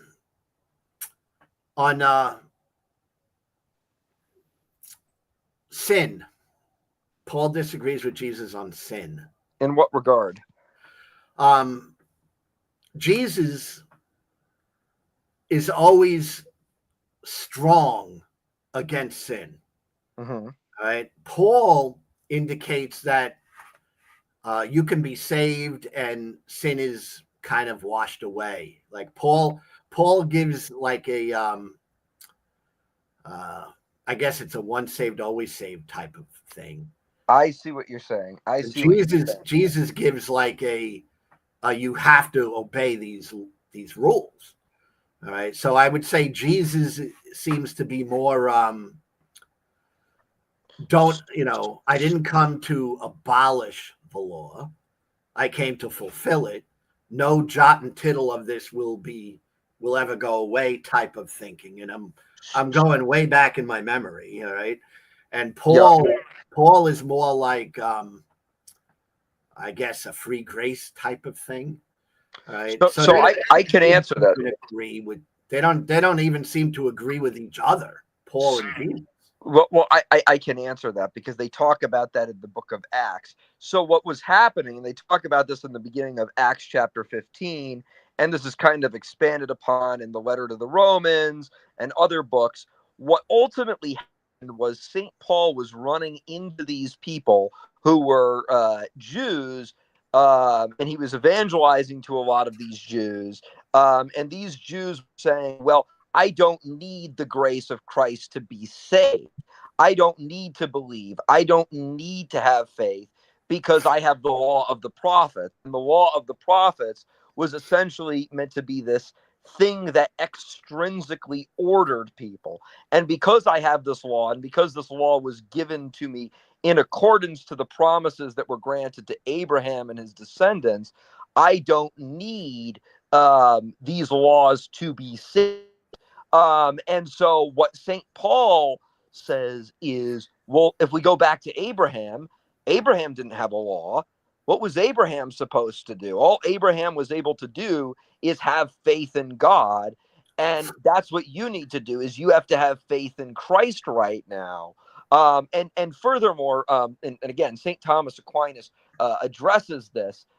There's sufficient grace and there's efficacious grace. So what in the Bible, what they talk about is grace is unmeritorious, but it still compounds with our free will in this one sense, in the sense that based on the hardness of your heart, God will choose whether to give you grace or not. Grace is essentially gives you the eyes to see. And it gives you the eyes and the will to ultimately come to God. It's kind of like giving you supernatural eyes, which is why the Bible says you need grace to be saved. Sufficient grace is the grace that ultimately, you come to based on, basically anyone can come to it. It only comes from faith, but anyone can come to it. And efficacious grace is ultimately the grace that those that are in the elect, that is, those who God chooses to persevere until the end, those people, that's ultimately the grace that those people get. And that's a greater grace that allows them to ultimately persist until the end, and ultimately be saved. Efficacious grace, the result of efficacious grace are works, but works come after the person unmeritoriously receives grace. It doesn't come before then. And efficacious grace is cooperative. So the things that Jesus says about like the Beatitudes and a lot of those different things, that's a part of the cooperative force of efficacious grace. And that is consistent with what St. Paul says in Titus chapter 2. Well, what you're talking about is your theology. Maybe you got it from a church. I don't know. Maybe you developed it on your own. All right. Maybe this is what makes sense to you, or it was given to you. Well, I don't know what group you follow, or how you determine these things. All right. But you spoke about consistency. Right. And that doesn't seem very consistent to me. And if I'm a simple man, which I am, I'm a very simple man. All right. I think deeply, but I'm a simple guy. All right. For me to have to go through that, right, to believe in a God. I mean, this God is just playing games. I mean, all he has to do for me to believe is show himself to me. That's all he really has to do. All right. He doesn't have to have me go to a seminary. He doesn't have to have me go into a church that's going to tell me all about him. I mean, he could do it himself. I mean, if he really wants to convert me, he is the one who could do it. All right. And, consistency. My gosh, Christians believe you're saved by faith alone. Christians also believe you're saved by faith with works. All right. Christians believe in a pre-trib rapture. Christians believe in a mid-trib rapture. Christians believe in no rapture at all. And if it's so consistent, my gosh, why do the Christians have no consistency whatsoever? All right. Consistency, you got Protestant denominations, you got Catholic, you got, Eastern Orthodox. They all have different versions of what the Bible means, what doctrine is. All right. That is literally indicative of something that is not consistent, because I can pick up that book, and I have, all right, and I can come to a different conclusion than you do. And that's just a fact. That's not, you don't need to be a scholar to understand that. Give the book. Sure, but that doesn't mean it's a true interpretation. Like, for example, if you read the book Harry Potter, there's a clear meaning to Harry Potter. There's a clear narrative. Now, I can tell you, we can both read the book, and you can say, well, here's what happened in Harry Potter. And I can read that same book and say, no, that's not what it actually means. That doesn't mean that there isn't an official and official intent and an official meaning there. Just because there's differentiation on from different denomination doesn't mean there isn't an official narrative that exists in the scriptures which we can pull from. I mean, there's an obvious meaning and an obvious outline for every book in scripture, whether you believe it or not. Just because somebody can come to a different perspective doesn't mean there's clearly a narrative that the author tried to get out. Well, it's not very clear. The book is not very clear, and that's what I think would be consistent. If I read the same thing and you read the same thing, we should be able to come to the same conclusion without going to a church, without going to any scholars, without going to any special authorities. All right, that would be an indication of consistency. My contention is that if you give the book to 10 people who have never read it before and they read it, and then you come back and ask them some simple questions like, how are you saved? Can you be saved? I know you're going to get a variety of different takes on it. And that's not consistent. Now, you could say, well, this guy, he's mentally deranged and he don't know what he's reading. And this guy, he's persuaded by the cult he follows, so he didn't really know. All right. And you could have all these things, but the bottom line at the end of the day is it doesn't show to be consistent in practice. In when it comes, down to what we see, we do not see consistency. I mean, I'm curious, do you belong to a particular group, or Yes, are you I an am independent? Catholic. You're Catholic? Yes. Okay, so can I ask you this? Sure. Because it's interesting to me. All Okay. right. Are you the authority of your own mind, or do you go, like, when it comes to understanding the Bible? Sure. Do you look at it and try to understand it for yourself, or are you your own authority, or is the authority the church? Good question. So, ultimately, anyone can read the Bible and anyone can make their own conclusions about the Bible. Anyone can, anyone can come to their own conclusions about the Bible. Yes, Now, we what agree on that. we agree on that. Anyone can come to their own conclusions.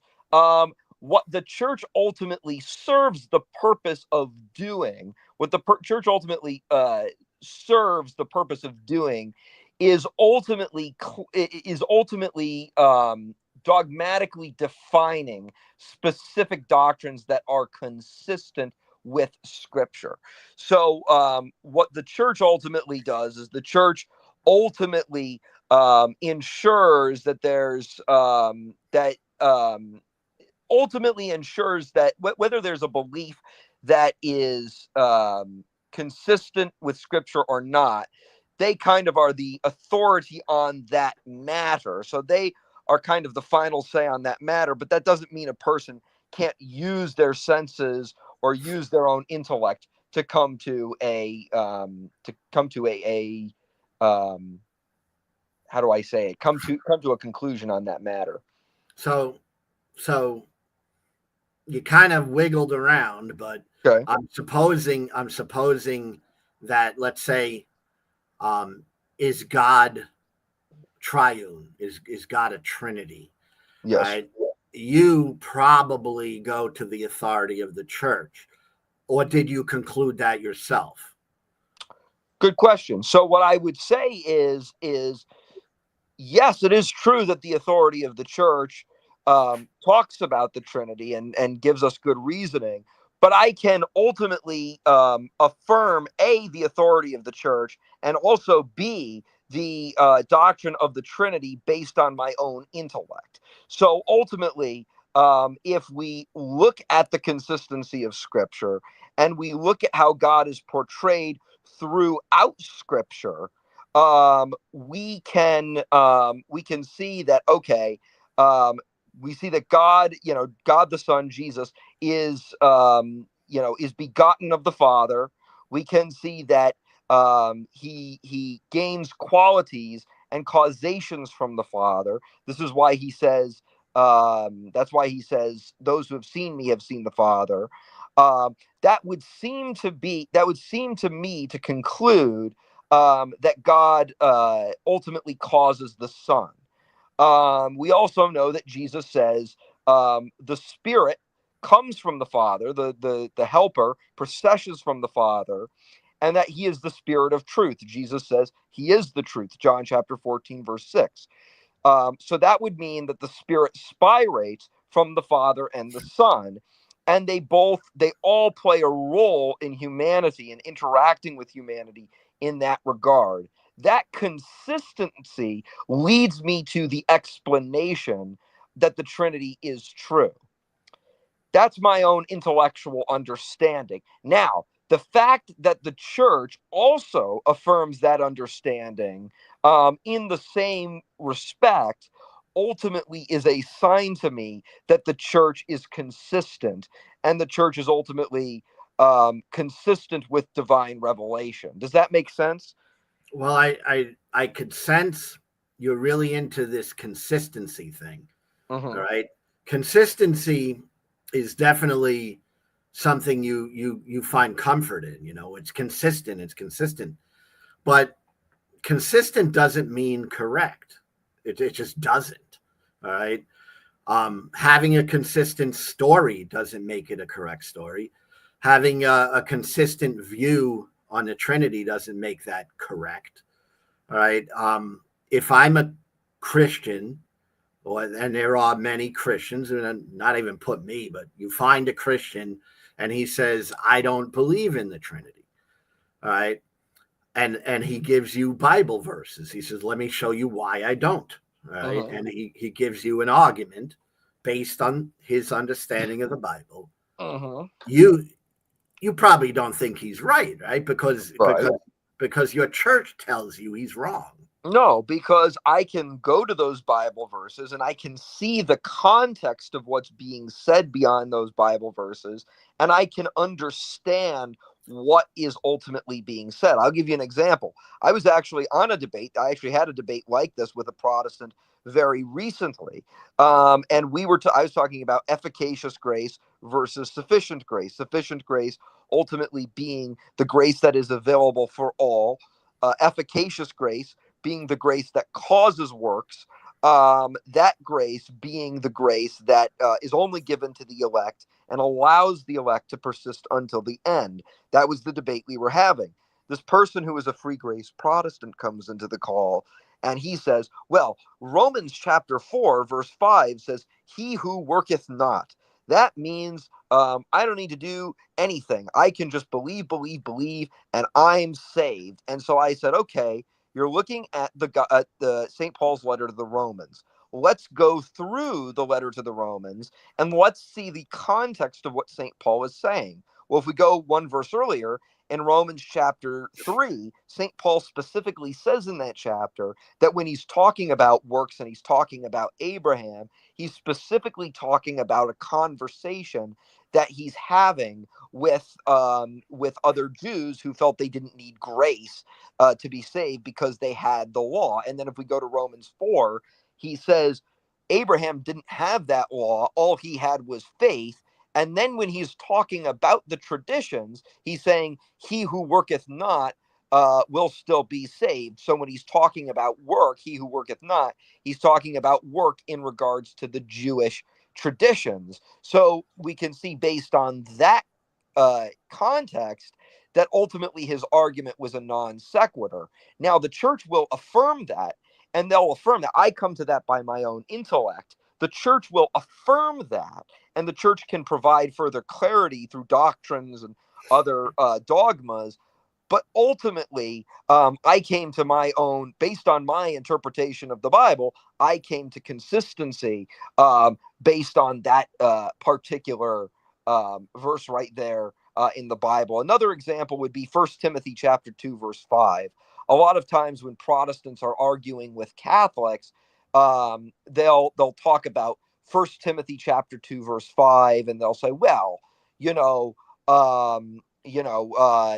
you believe in intercessory prayer and asking the saints in heaven to pray for you. Well, right here it says there's one mediator between God and man. So, okay, that's an issue of biblical disagreement. So what do? We look at the context. And if we see the context of that verse, we see that ultimately St. Paul is talking about the nature and the subsistencies of God. Ultimately, he's talking nothing about asking people to assist for you. He's talking nothing of that, which would mean that that argument from 1 Timothy 2:5 is a non sequitur argument. But we can come to those claims by examining the Bible and ultimately getting the context. Yes, there's always going to be different interpretations, but that doesn't mean that there's clearly one one narrative, one objective interpretation of the book. I mean, it would be like if you read an autobiography of Barack Obama. Barack Obama has written an autobiography, which means this stuff in his book is claiming to be true.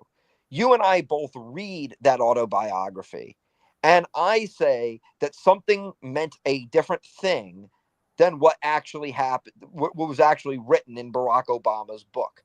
Like, let's say Barack Obama threw a party for his staff. And I said, well, that's a metaphor. And Brooklyn Lou says, no, no, no, no. I think that was a true event. We can disagree on the meaning. That doesn't mean that there isn't a clear meaning. And if we want to figure out what the true meaning is, we can go back to the book and we can look through the context. And that can help us to develop ultimately a better idea of what's trying to be said by the author. Well, a lot of theology and a lot of philosophy and a lot of falling in line with, particular, ideas about this stuff. Without the religion, people read the Bible and they get different ideas about it. That's just reality. It's not, I'm not making that up. Right. All right. Well, I think you're giving a better reason for the Catholic Church, because the whole point of the Catholic Church is that it is supposed to ultimately unify people around a certain belief. So I think you've given good arguments for the Catholic Church based on that. But that's in comparison to the Protestant Church. I understand. Right. But from my perspective, I don't believe either churches. Right. And like Jesus prayed for unity, right? His prayer wasn't answered. I mean, that didn't happen. You're debating different people of different religious views of Christianity. All right. So his prayer for unity was an unanswered one. Right. Well, and you could argue that he was praying for the elect, and the elect was in his one true church.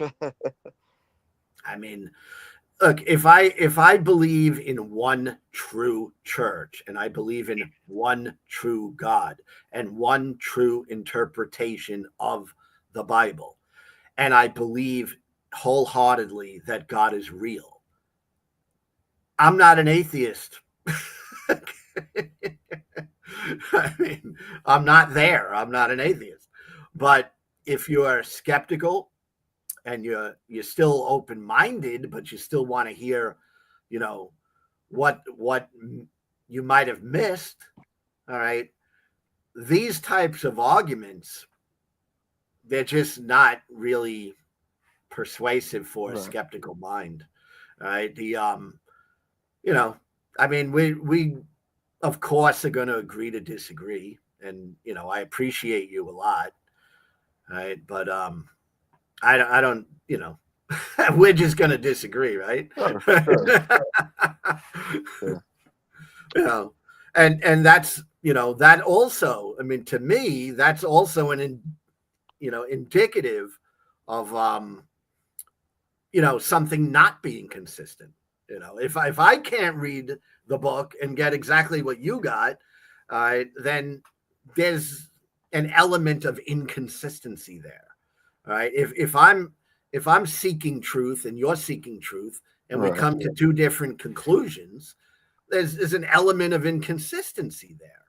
Right. But does You that know, mean it's wrong? I mean, just because a person comes to another conclusion doesn't mean it's right. Or doesn't mean that it isn't right. I mean, I'll give you an example. I'll give you an example that you used earlier. You used the flat Earth theory. Well, the overwhelming evidence tells us that the Earth is a sphere. It's not flat.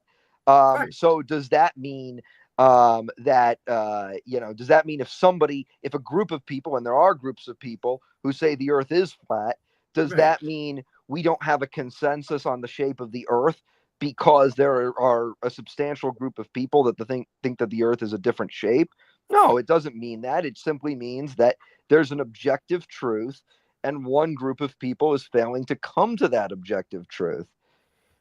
Well, the flat Earth thing, all right. I was using that not to prove that the Earth is round or flat. I Sure. was I was using it to show that somebody can believe the Earth is flat, and you're not going to persuade them otherwise. I mean, I've talked to flat earthers. All right. I'm not a scientist. I don't have the greatest explanation of how we know the Earth is round, but we know the Earth is round. Okay? Right. Correct. And you're not going to persuade them because they already believe with all of their heart. They're committed to it. When you make a vow of loyalty to something, all right, you're committed to it. You got your work is involved there. Your energy, your mind, your studies is all involved in proving what you believe. It's a confirmation bias type situation. Now, Right. I'd like to think, and again, I'm not saying I'm totally unbiased because I think I have some biases. All right. But I have no dog in the, horse in the race, right?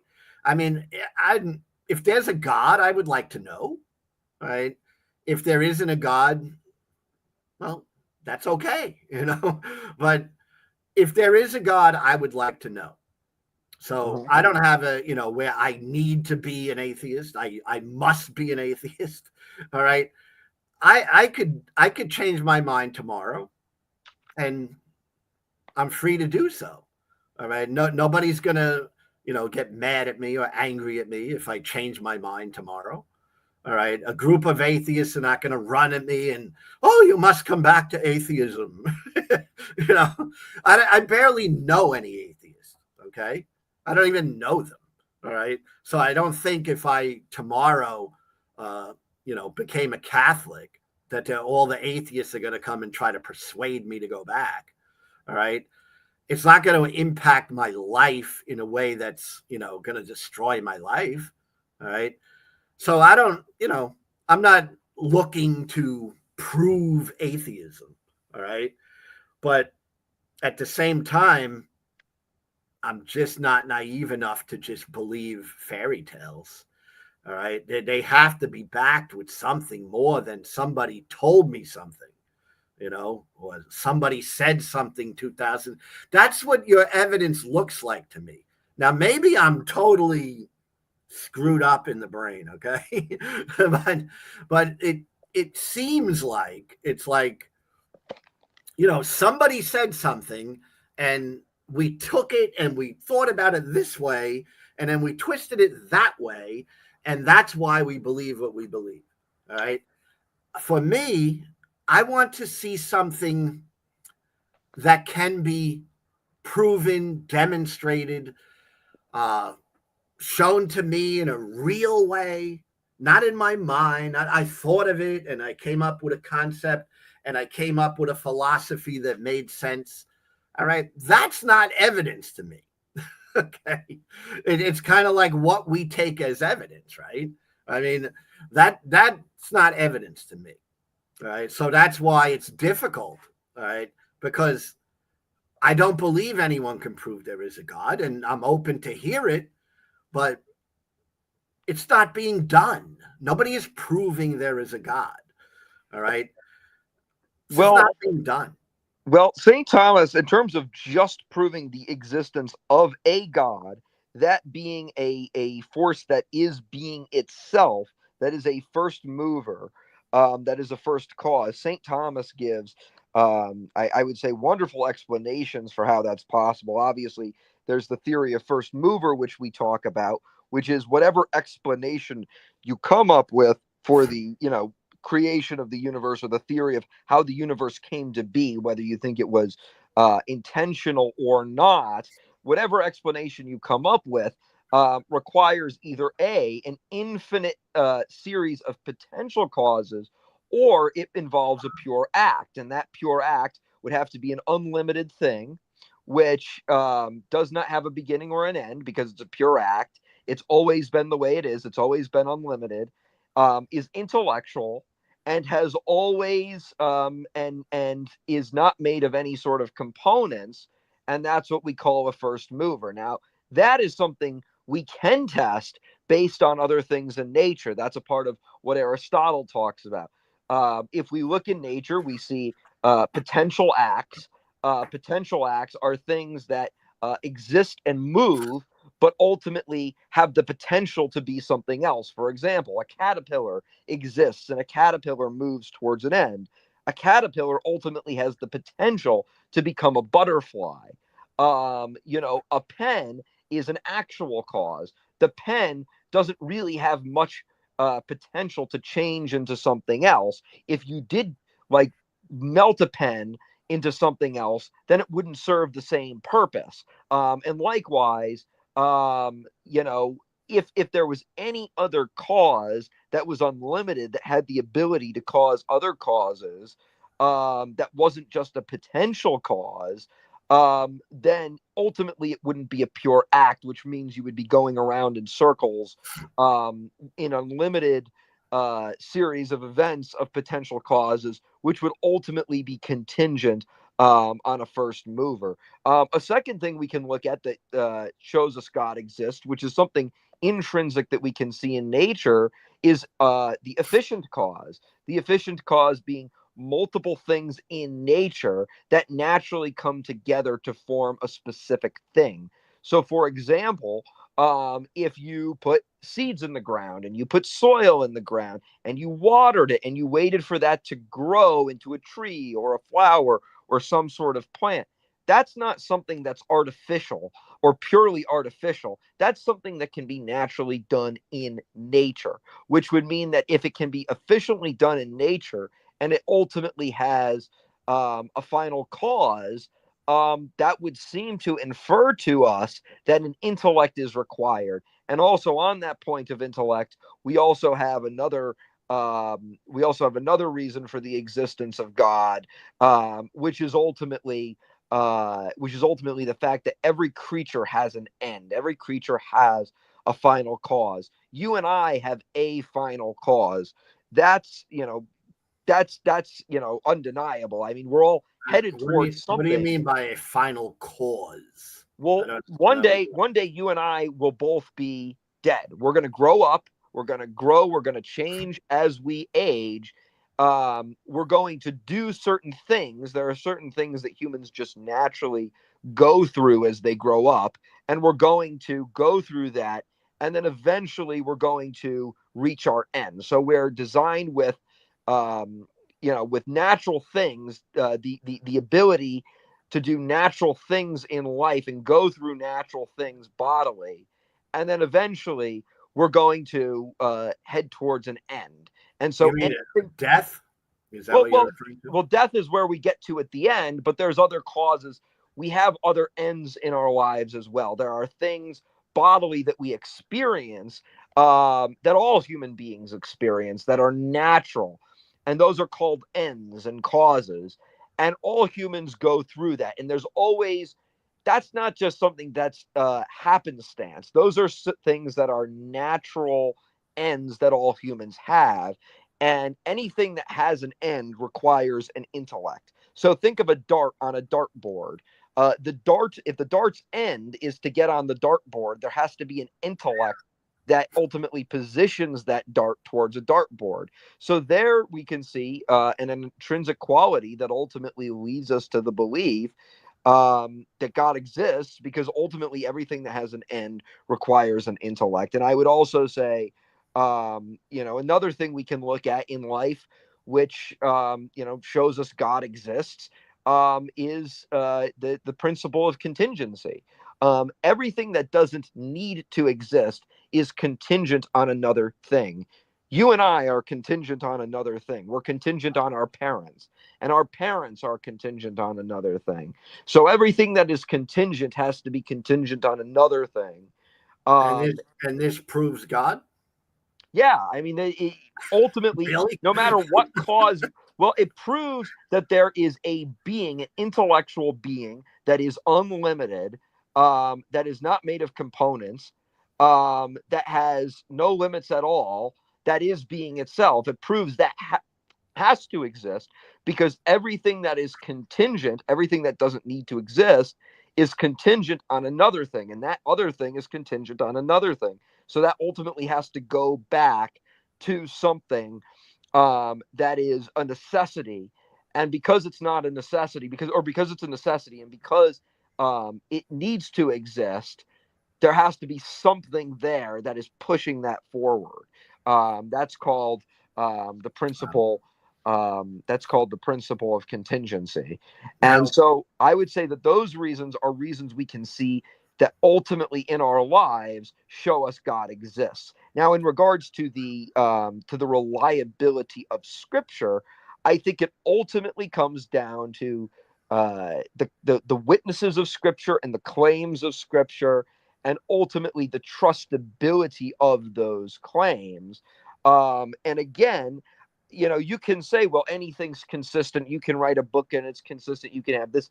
What makes the Bible specifically interesting in terms of its consistency is ultimately the fact that you have so many people over many years coming up with different testimonies, and yet they all seem to be consistent. When other people come to a consistent narrative, that adds a greater weight to the story. Is that making sense a little bit? well, I know you're into consistency, all right, but Right. But I we're saying tried to I tried consistency to because of the show you witnesses. I tried to show you, you know, that there's evidence of it not being consistent. All right, I showed you with just people, give the Bible to 10 people, have them read it, come back and ask them, exactly how are you saved? Are you saved by faith? Are you saved by faith with works?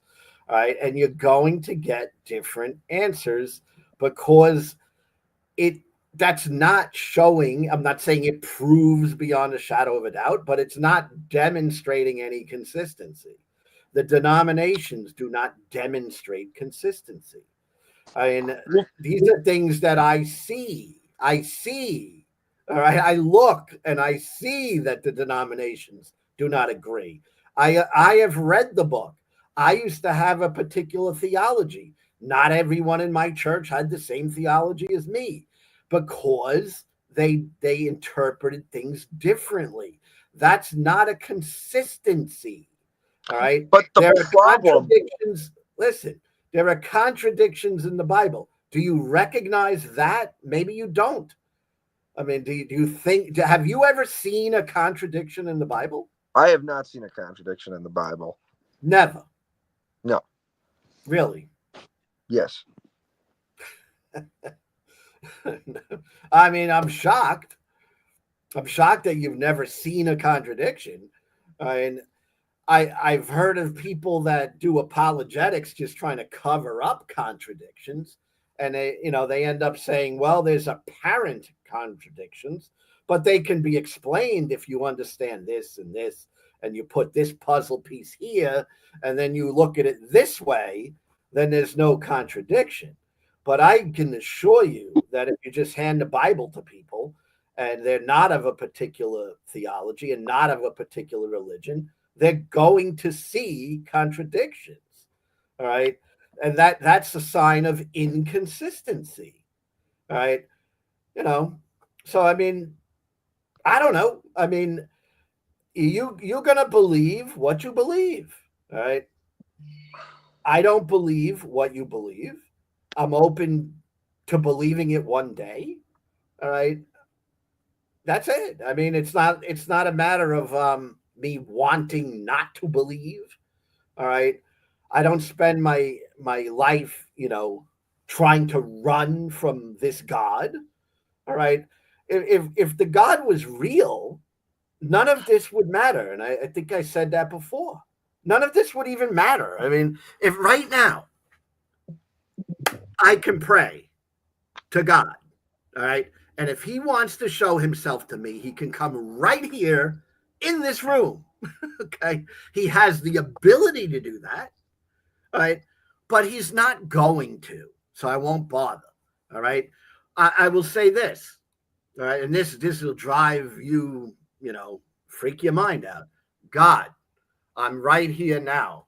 If you are real, okay, and I've been so bad, all right, I ask you to strike me dead right now. All right. Strike me dead. All right. Or come here in the room and show me. Okay. And I could do this and mean it. I mean it right now. God, strike me dead. All right. I'm still living. Mm-hmm. I'll be living tomorrow. Right? He's not going to come in the room. All right. What I'm going to hear is I'm going to hear a guy online telling me something that he heard. Right. All right. And that's it. So if the God was actually real, we wouldn't have to come up with apologetics. We wouldn't have to philosophize about him. We wouldn't have to talk about a first cause. All right. None of that would have to happen if he actually did something. All right. Everybody would believe in God if he did something. All right. But instead, we're left with people believe in God because they heard a story and it made sense to them. And then they went to a church and they all believed the same thing and it made them feel good. Okay. I mean, Well, I'm going for surgery on a few days on the 6th. All right. Pray to God that when I go in for the surgery, they go, oh, there's nothing here. Okay. That would at least be persuasive to me. I mean, I would ask, well, is there any other explanation? And they might have one, right?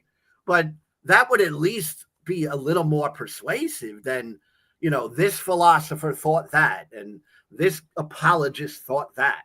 All right. It's like, it's kind of lame. Right. And I don't say that insulting because I used to believe the same things. And I thought what I believed was so deep and it was so intellectual. And I had the great minds were on my team, my side. All right. And how could they all be wrong? All these great, brilliant people. Right? Until I started doing my own homework. And I'm like, this brilliance amounts to a big nothing. All right. Praying. I mean, prayer has been studied. It fails. I mean, if it worked, that would be great. I mean, if prayer was shown to do something to heal illnesses, if it was demonstrated to work, I'd be like, wow, this is great. It actually works. All right. But it doesn't work. Okay. And that's going to keep me skeptical. If it doesn't work, I mean, the healing of the sick, I think it's the book of James and another book says, you bring the sick people to the altar. All right. You lay hands on them, you anoint them with oil, and they will be healed. All right. And yet we know that doesn't happen. I mean, we can do all the pretending we want. It happened one time somewhere. We can't verify it, but we heard it happened. All right. But it says they will be healed. It doesn't give the maybe they might be healed. It says they will be healed. All right. And yet the hospitals are filled with people. The Christians go to the doctor. They get their surgeries. They take their medicine.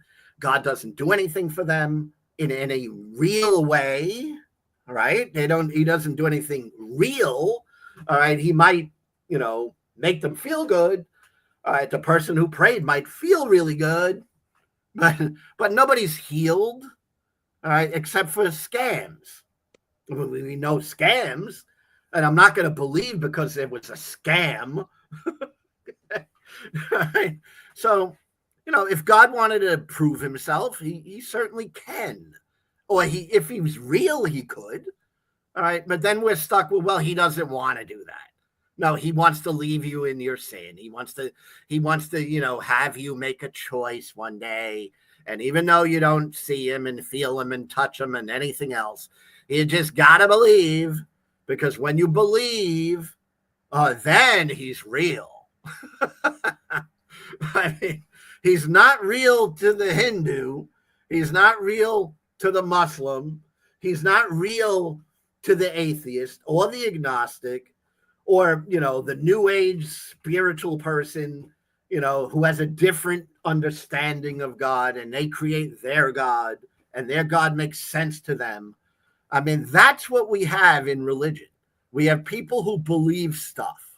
All right. And I understand that. I get it.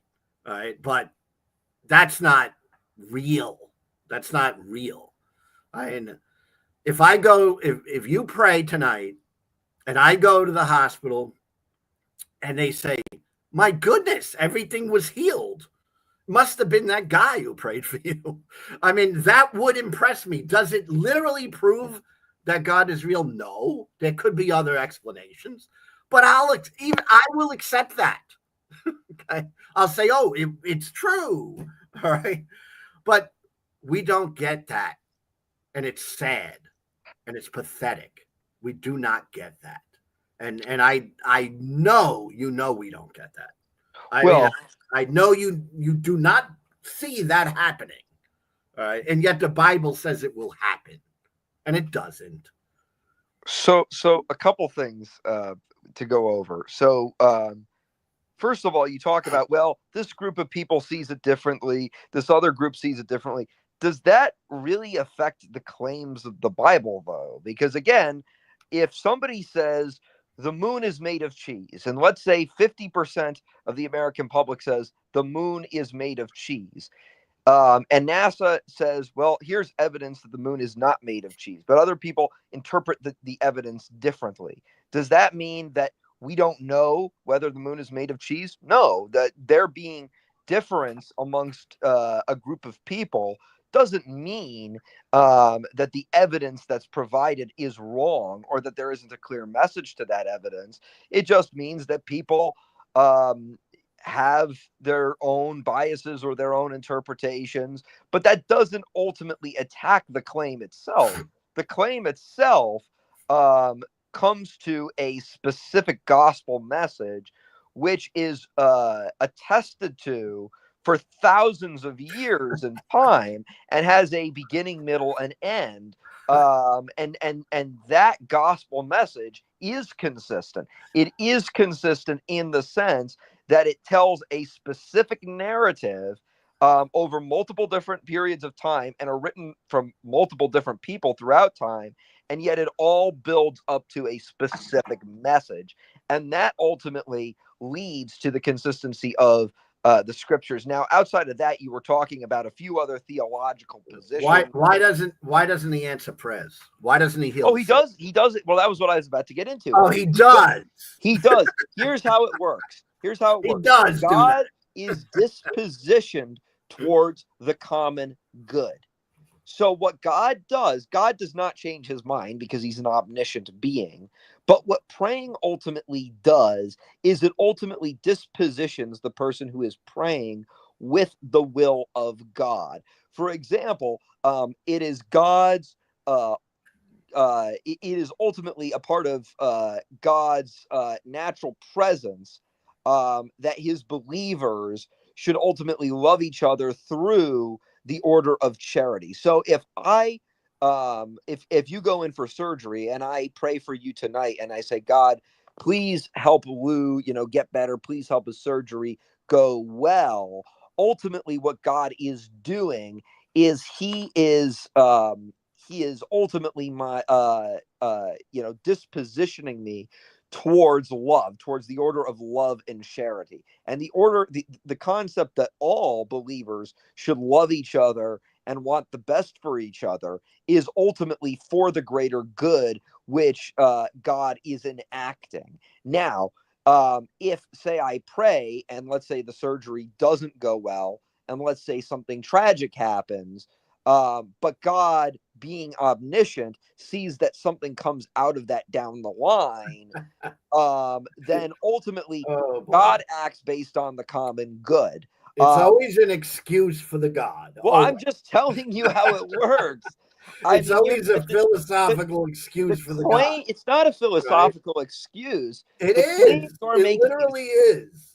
The claim you're making is that God is bring the people to the altar. Let the elders lay hands on them. Let them anoint them with oil, and the sick will be healed. Well, and you take that as, well, he might, maybe he wanted to heal him, maybe he didn't. All right, this is a promise. This is what God said. All right.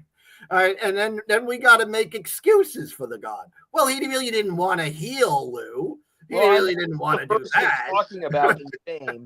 You're talking about James chapter 5 verses 14 to 15. So here's what the text says: Is anyone among you sick? Let them call the elders of the church to pray over them and anoint them with oil in the name of the Lord. And the prayer offered in faith will make the sick person well. So ultimately, right there. Right there. Did he say maybe? It said he will make the sick well. So what St. James is talking about is comforting the sick. If we context, so I can't read it for what it says. Well, let's read what the next. I have to put a twist on it. No, let's not twist it. Let's read in context. Let's read what the very next verse says. Therefore, confess your sins for each other and pray for each other so that you may be healed. The prayer of a righteous man is powerful and effective. So he's talking about comfort. He's talking about visiting the sick and making the sick feel comfortable. So when he anoints the sick, that's not putting into the text what's not there. Huh? That's what you just did. That's what it's saying. That is not adding to that text. That's the context of the script. Yeah, I got to know the right context because he really didn't. Yes. When it comes to any piece of writing, you have to. But it's so consistent. It is consistent. This is in context. In context, it's very consistent. In any piece of writing, there's a context. All right. Well, the words say that the sick will be healed. That's what it says. All right. Now, I could say, well, it didn't really mean that. It meant comfort. He's going to feel better. It does not say the sick will be healed. It says make the sick person well. Right. Well can mean a person feels well. If you're going to pray for me, all right, and I don't want to feel well. I want my sickness healed.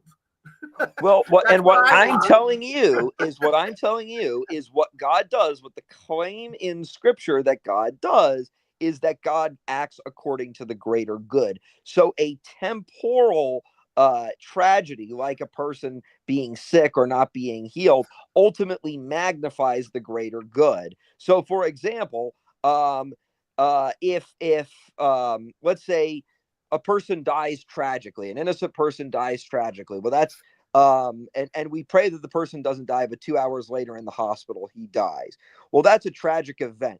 But if down the line that sparks, let's say, some type of butterfly effect that leads to a ton of people, experiencing, a positive event, like let's say that leads to a charity that helps a lot of people. His death leads to a charity. That's ultimately something that magnifies the greater good. That's a tragedy that magnifies the greater good. Now, when a believer prays for any other believer, that prayer is ultimately always for the greater good.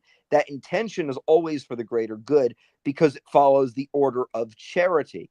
Now, ultimately, whether the event happens may not serve the greater good. Ultimately, a short-term tragedy could lead to something that is ultimately a greater benefit or a greater joy to people down the line. So that might not be ultimately the intent, but God's prayers, whenever we pray righteously, that always leads to a positive effect. Whether it But we happens, don't see it. We huh? don't see the positive effect. We Well, of just course, we because just we're not omniscient. believe there was a positive effect. Because because we're not omniscient. I No, can't no, tell you no, what's going to happen tomorrow. no, no. Pseudo, please. All right. They've studied this. All right. Will you agree that when you pray for someone's physical healing, Mm-hmm. that there is no difference between someone being prayed for a physical healing and someone who was not prayed for a physical healing? No, That's what the studies show. All right. no. So Well, you know, how you can it study disagree that when people pray for a physical healing, that they're more likely, forget all the time, but that? are they at all more likely to recover physically from an illness? I'm telling you that they've studied that and they've researched it and they've spent millions of dollars researching it. The one I was most familiar with was the Templeton Foundation, and they studied it, put millions of dollars, and the study was done to actually try and prove that there would be some physical healing benefits to prayer. And it was nothing. And that wasn't the only study of the sort. They did it a lot. All right. And, you know, I mean, I'd be happy if you say, well, prayer doesn't do anything to anyone physically. I mean, that's something. But, you know, many Christians think it does something physically. But then when it comes time to actually demonstrate this, we don't get anything. We get, well, he didn't really want to heal that one. And that one, you know, he wanted something good to happen in the spirit world. All right. At least admit he does not heal anyone physically. Well, It's here, not happening. well, what prayer ultimately does is it orders the person who is praying through the Spirit to the common good. So, since God is omniscient, he decides what the greater good is. If a person prays in good intention, but let's say down the line God decides that that doesn't serve the greater good, then that ultimately dispositions the will towards love and charity. But if a person does, a person does heal, a person's petitions through the Spirit do have something to do with that.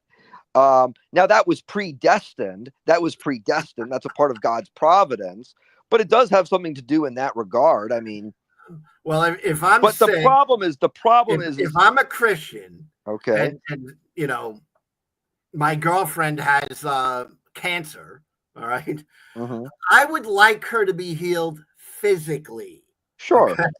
So my And that prayer, may not always happen. And that my may not prayer, always happen if that it doesn't serve the doesn't greater good. happen. It's not like it does not happen. All right. So why would I even bother? I mean, I could say, well, God, you know, help her spiritual well-being. All right. And maybe we could say, well, yeah, she got out of the surgery and she was kind of happy.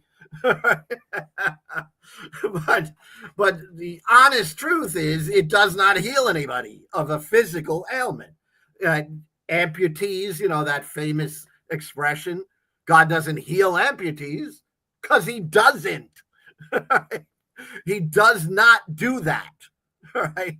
So at very least, You Christians should be running around at least telling people that. Say, well, he might, he heals in a different way, but he doesn't choose to heal physically. So God has ultimately don't get your hopes up.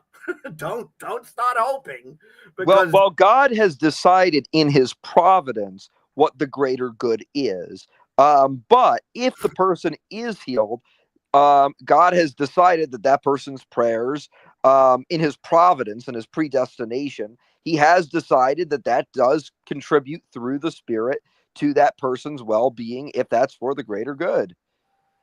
If I'm dying and I have a cancer, mm-hmm. I mean, I would prefer God to just heal my cancer. Yeah, of course, we all would.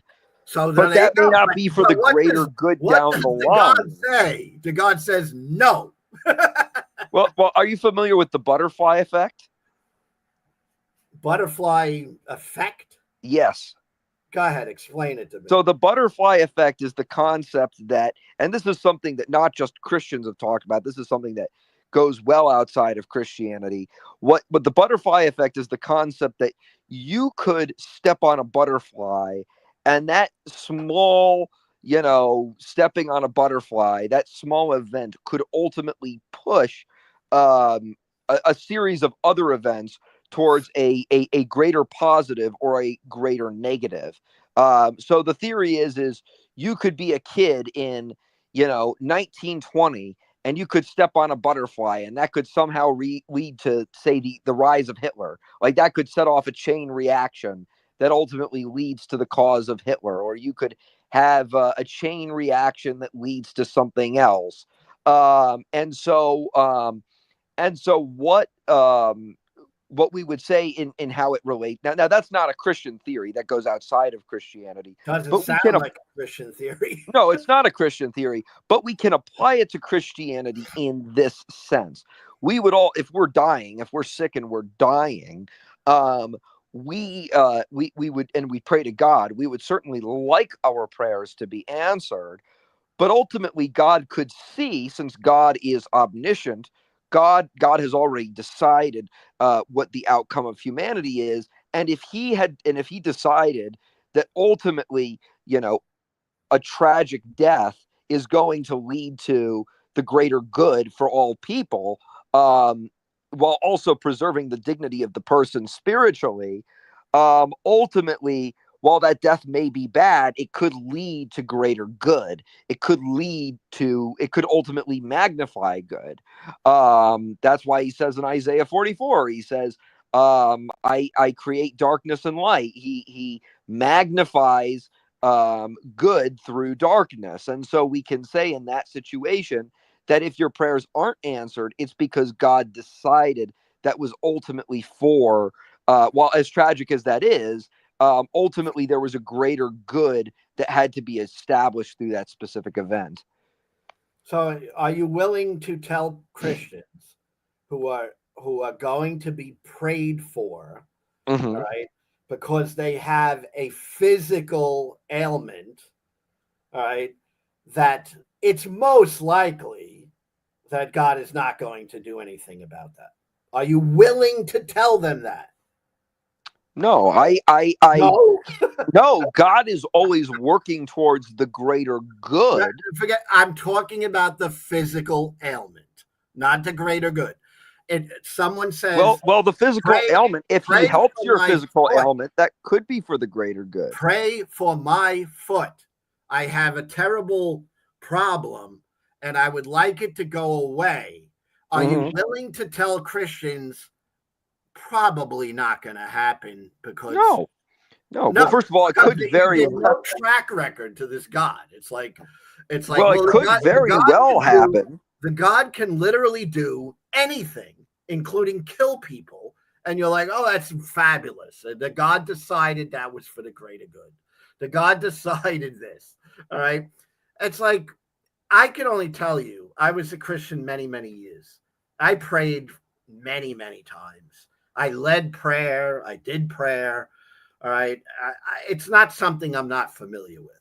All right. In all the years that I did that and saw people praying, nothing actually happened other than in the minds of people. That's it. That's all that happened. All right. It was never a manifest of, something happened that we could all say, we were right there. We saw the leg get healed. We saw, but there's it never never any happened ever. way you could know. Well, there's no way you could test that, because that's ultimately above us. So that's not something that could be scientifically tested. A miracle can't be tested because a miracle bends the laws of nature. You can't test something that is untestable by the laws of nature. If it's untestable, if it cannot be demonstrated to be true, all right, why would you ask me to believe it? Well, I'll give you an example. Why can I give you an example? Can I give you an example? So I'll give you an example. There was an atheist scientist who studied one of the bread that was used for the Eucharist. You're familiar with the Catholic view of the Eucharist, that it becomes the body and blood of Christ. Literally, correct? There was a scientist. Is it literal? I just want to know your view on that. It is literal. The accidents remain, but God is literally present. But what happened? I got to ask you this, because when I understood Catholicism, yes, it could have changed. All right, so I'm not. Yes. That's why I'm asking you, because you're involved. Yes. Right? When I was a Catholic, that was my original belief in God when I was young. All right, the Catholic Church taught through the Catechism that the Eucharist becomes literally the body and blood of Christ, not the presence. The presence was like a Lutheran belief, right? Correct. Protestant belief, correct. Right? But the Catholic belief was it became literally the body and blood of Christ. Yes. Now, do you believe that? Yes, it becomes his body, blood, soul, and divinity in all things except for the accidents. The accidents are essentially the exterior modes. So the exterior modes of the bread remain, but everything outside of that is the body and blood of Christ. We can't. I mean, I know you got to know a little bit about science. You know that if we examine a communion wafer that the priest, did the ceremony over, that we see that it's not the body and blood of any human being. Well. First of all, the claim is that the accidents of the bread remain, and that's all that remains. So you could say that the answer to that is yes, but that's kind of the point, is that it's the body, blood, soul, and divinity in all ways except for the accidents. That's the claim in the Catechism. But also the point I was going to make, the story I was going into. Don't blow past that. It's kind of like what you were talking about, the prayer for someone's leg to be, healed or grown back, right? We could think it happened, right? But we have no idea of knowing that. It's the same thing with what you're saying about the Eucharist. It's like, well, I was going to get into that. We can't know that, but we could believe hard enough. We could believe strong enough, and maybe we might feel better.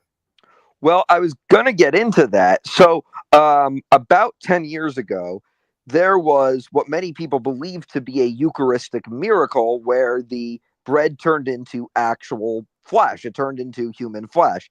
Now, an atheistic scientist was brought in, and this guy was an atheist. He was a verified atheist, and this was an independent study. It wasn't like the church. Doesn't matter to me. Well, hold on. The church. Understand, it doesn't matter to me if the guy's atheist, Catholic, Christian. Doesn't matter. Okay. Well. The church allowed the bread to be examined, but they had no part in the investigation. I want to preface with that. They allowed the bread to be examined. They had nothing to do with the investigation. An independent group investigated it, and a scientist who was, there was a scientist, and this scientist was an atheist his entire life. He studied the bread. He studied the Eucharist, which had supposedly turned into human flesh. He could not come to a scientific conclusion as to how that had happened. And because he could not come to any sort of explanation after, 2 years of studies, he couldn't come to any sort of explanation.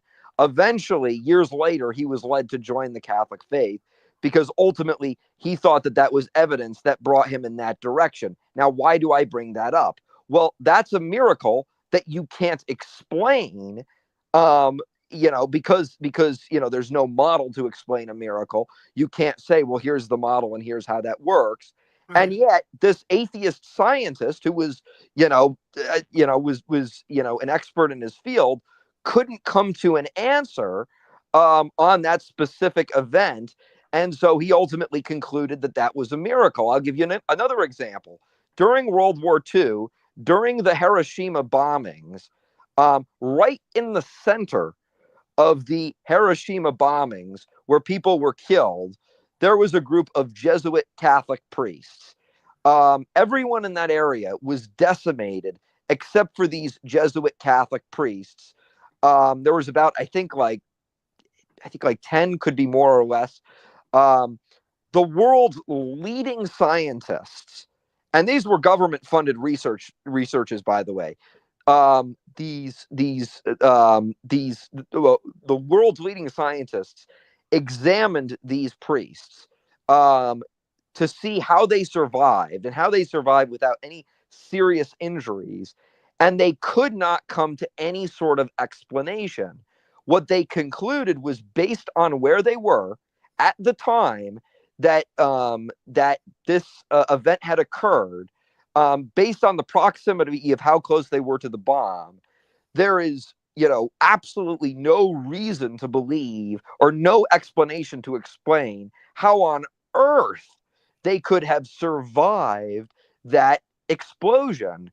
And those people, now some people you might be saying, well, maybe they got radiation and died later. No, they never suffered any sort of illness or any sort of major injury. And these people went on to live very long lives. And the world's leading scientists could not come to one specific explanation. And this was according to government-funded researches throughout the world. So the point I'm trying to make here is these are events that have been studied by scientists that scientists can't explain, which many would argue are miracles. Now, you may not consider them to be miracles. Miracles But my point is you keep saying, well, there's no way we could know if the Eucharist is literally the body of Christ. There's no way we could know if prayer. We know it literally isn't the body of Christ. Well, you're saying we can't study this, and therefore it's not provable. But that's the nature of a miracle. And what we see in this scenario is there are points where miracles happen, or what I believe to be miracles that are happening, where the world's leading scientists can't come up with any other explanation to these matters. And in the Eucharist case, this one scientist converted to Catholicism because he couldn't come up with any alternate explanation. Listen, not being able to come up with an explanation, to me, is understandable. All right, that's an I don't know, and I'm very comfortable. But when it breaks the laws of nature, I mean, the argument with the Jesuit priests, that literally breaks the laws of nature. These scientists, these leading scientists, have all come out and have said this very event flies in the face of human nature. I mean, when did they explain what happened? Yes, they were. What was the explanation? Well, they were in an area right where the bomb dropped, where everyone else in that proximity was killed. And these people, based on where they were, I mean, the bomb dropped like right on top of their heads. And based on that, these scientists concluded, okay, these people should be dead, or at the very least, they should have radiation poisoning. They didn't die. They didn't have any radiation poisoning. These research, these research projects were government funded. they were asked to come to some sort of conclusion, and these scientists said, we can't. This literally goes against every force of nature imaginable that we've studied. And these people, these priests, went on to go live long lives and died at very old ages without any sort of serious injury. That, to me, if that was a miracle, well, first of all, it's something that goes against the laws of nature. If it's a miracle, you can't prove it's a miracle, because ultimately a miracle doesn't follow any scientific criteria. That's pretty much my point. I Well, mean, right, but my point is saying that it was a miracle is you can meaningless. say that. You It's can say that. it's literally meaningless. All right? Well, you can say saying that, and something yet is this event. supernatural Well, has you can no say that. explanatory power whatsoever. All right, for me to say, you know, I don't understand what happened in my backyard, but I woke up and there was a big hole there, and it was bigger than anything I could ever imagine could have happened. I didn't hear any noise, but I woke up and there was a big hole. A miracle happened. That tells me nothing. Zero. Okay? Because we have no way of quantifying a miracle. Even, Oh, sure, when you call a can't miracle something quantify a supernatural, miracle. there's nothing to it. You All can't right. quantify a miracle, but the point I'm trying to convey to you is when you have scientists that say this fundamentally goes against every fiber of nature. Yeah, they don't Ultimately, while you understand what can't happened. prove that's a miracle, ultimately, I think it says something when something occurs, like those events that I mentioned, that even leading scientists who are secular say go against every single fiber of nature. Hey, there are unlikely things that occur. I mean, that doesn't mean anything supernatural happened. There could be an explanation that may not have even been thought of. All right, and it could even come out later that they figure out what happened in my backyard. But for me to then say, well, I don't understand it, and they say it defies what we know of nature, saying it was supernatural does nothing to solve that Well, problem. with all due respect, I would say the whole analogy is not a good analogy, because there are multiple different causes in that situation that could have occurred. You could have had bad hearing.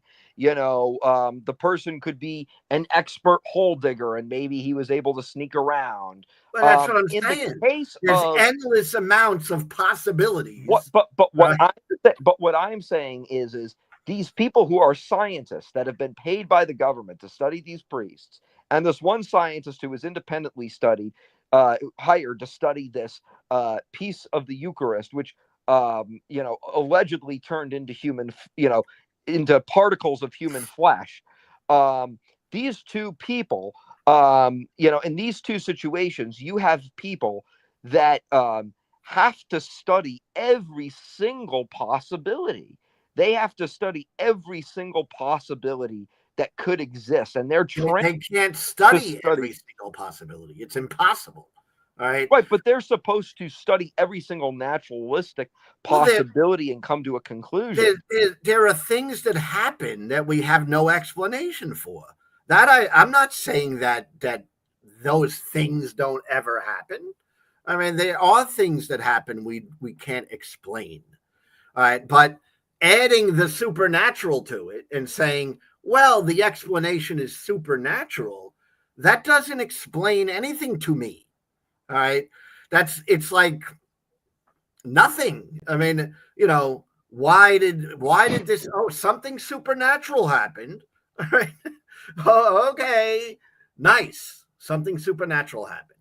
It doesn't mean anything, because unless we can know, and unless we can test, and unless we can grab a hold of this thing called supernatural, it's just a word.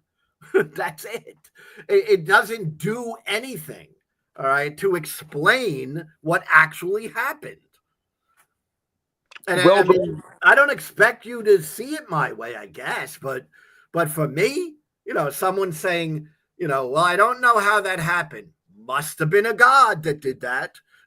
And Well, that just doesn't hold for me. It doesn't. here's what I'll say.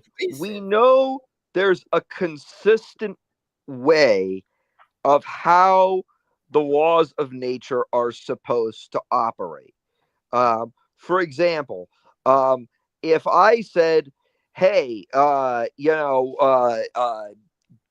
I saw your surgery is going to go well. And you say, how's that possible? And I said, well, I hopped in a time machine and I saw the future.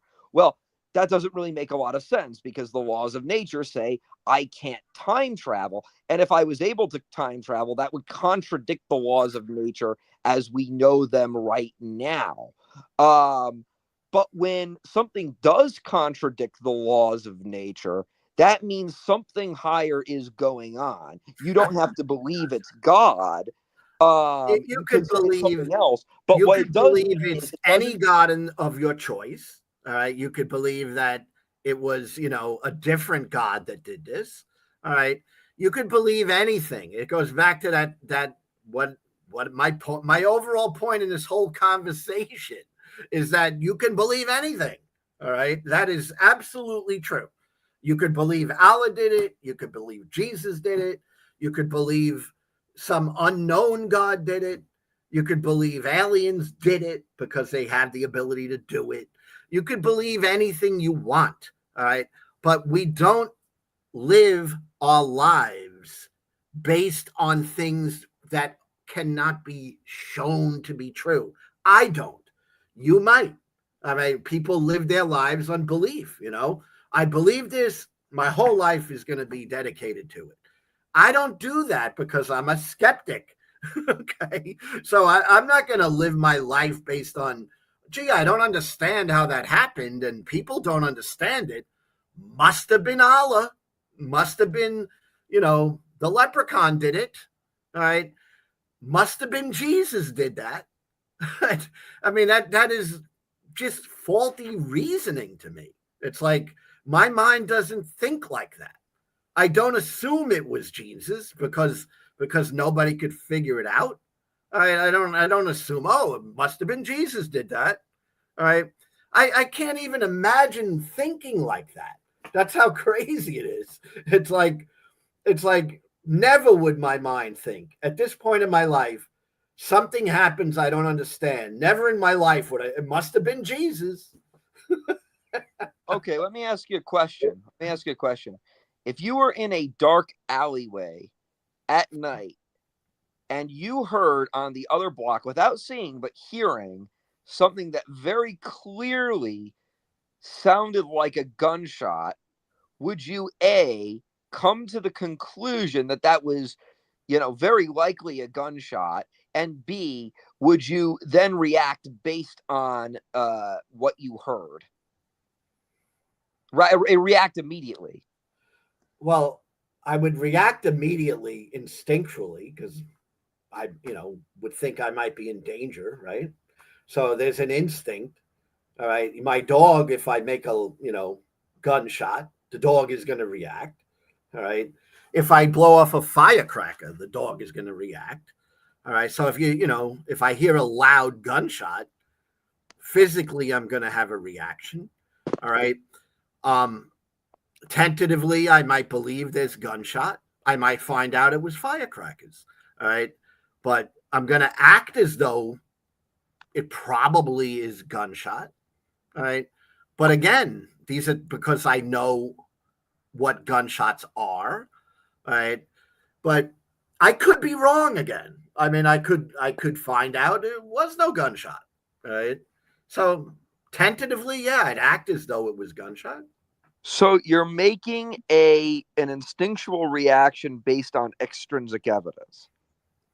No, I'm making instincts are not based on, I mean, as far as I could tell, right? Instincts are just that. They're instantaneous, right? I didn't evaluate it. All right. If someone jumps me from behind right now, all right, I'm not really thinking about it. I'm not evaluating it. It just happens. And instinctually, my body's going to react a certain way. That's instinct to me. All right. Animals, like dogs, not domesticated, but wild animals, I kind of see them as acting instinctually. I don't think they're analyzing everything.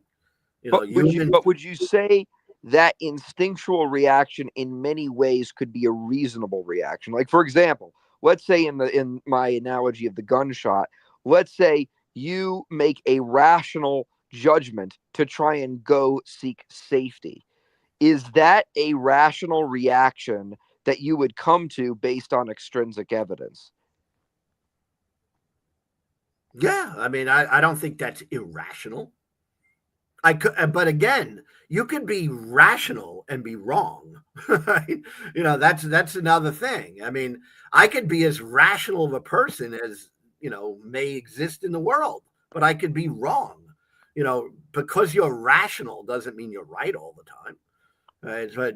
But yeah, I think that would be a rational thing to do. Right. So what we're making the argument here is that there is extrinsic evidence that can lead us to the existence of God. So for example, if we go through the theory of first mover, everything in nature we can see in nature. We can't see God because God is being itself. God isn't a clump of anything. Um, but we know in nature that everything that has a cause has to be fueled Right. by a potential cause going. Right. So if we apply that to the universe, that has to go back to a first mover, which is being itself. Those are things we see in nature that extrinsically and rationally lead us to the concept that there is a God. Now, when it comes to the claims to the narrative of Scripture, there are claims that ultimately contribute in a cohesive manner to the overall narrative of the Scripture, Old Testament and New, and that consistency amongst those narrative claims ultimately leads us to rationally determine that the Bible ultimately can be associated with this God that we've come to the conclusion about through natural reason, through extrinsic evidence. We are people who think.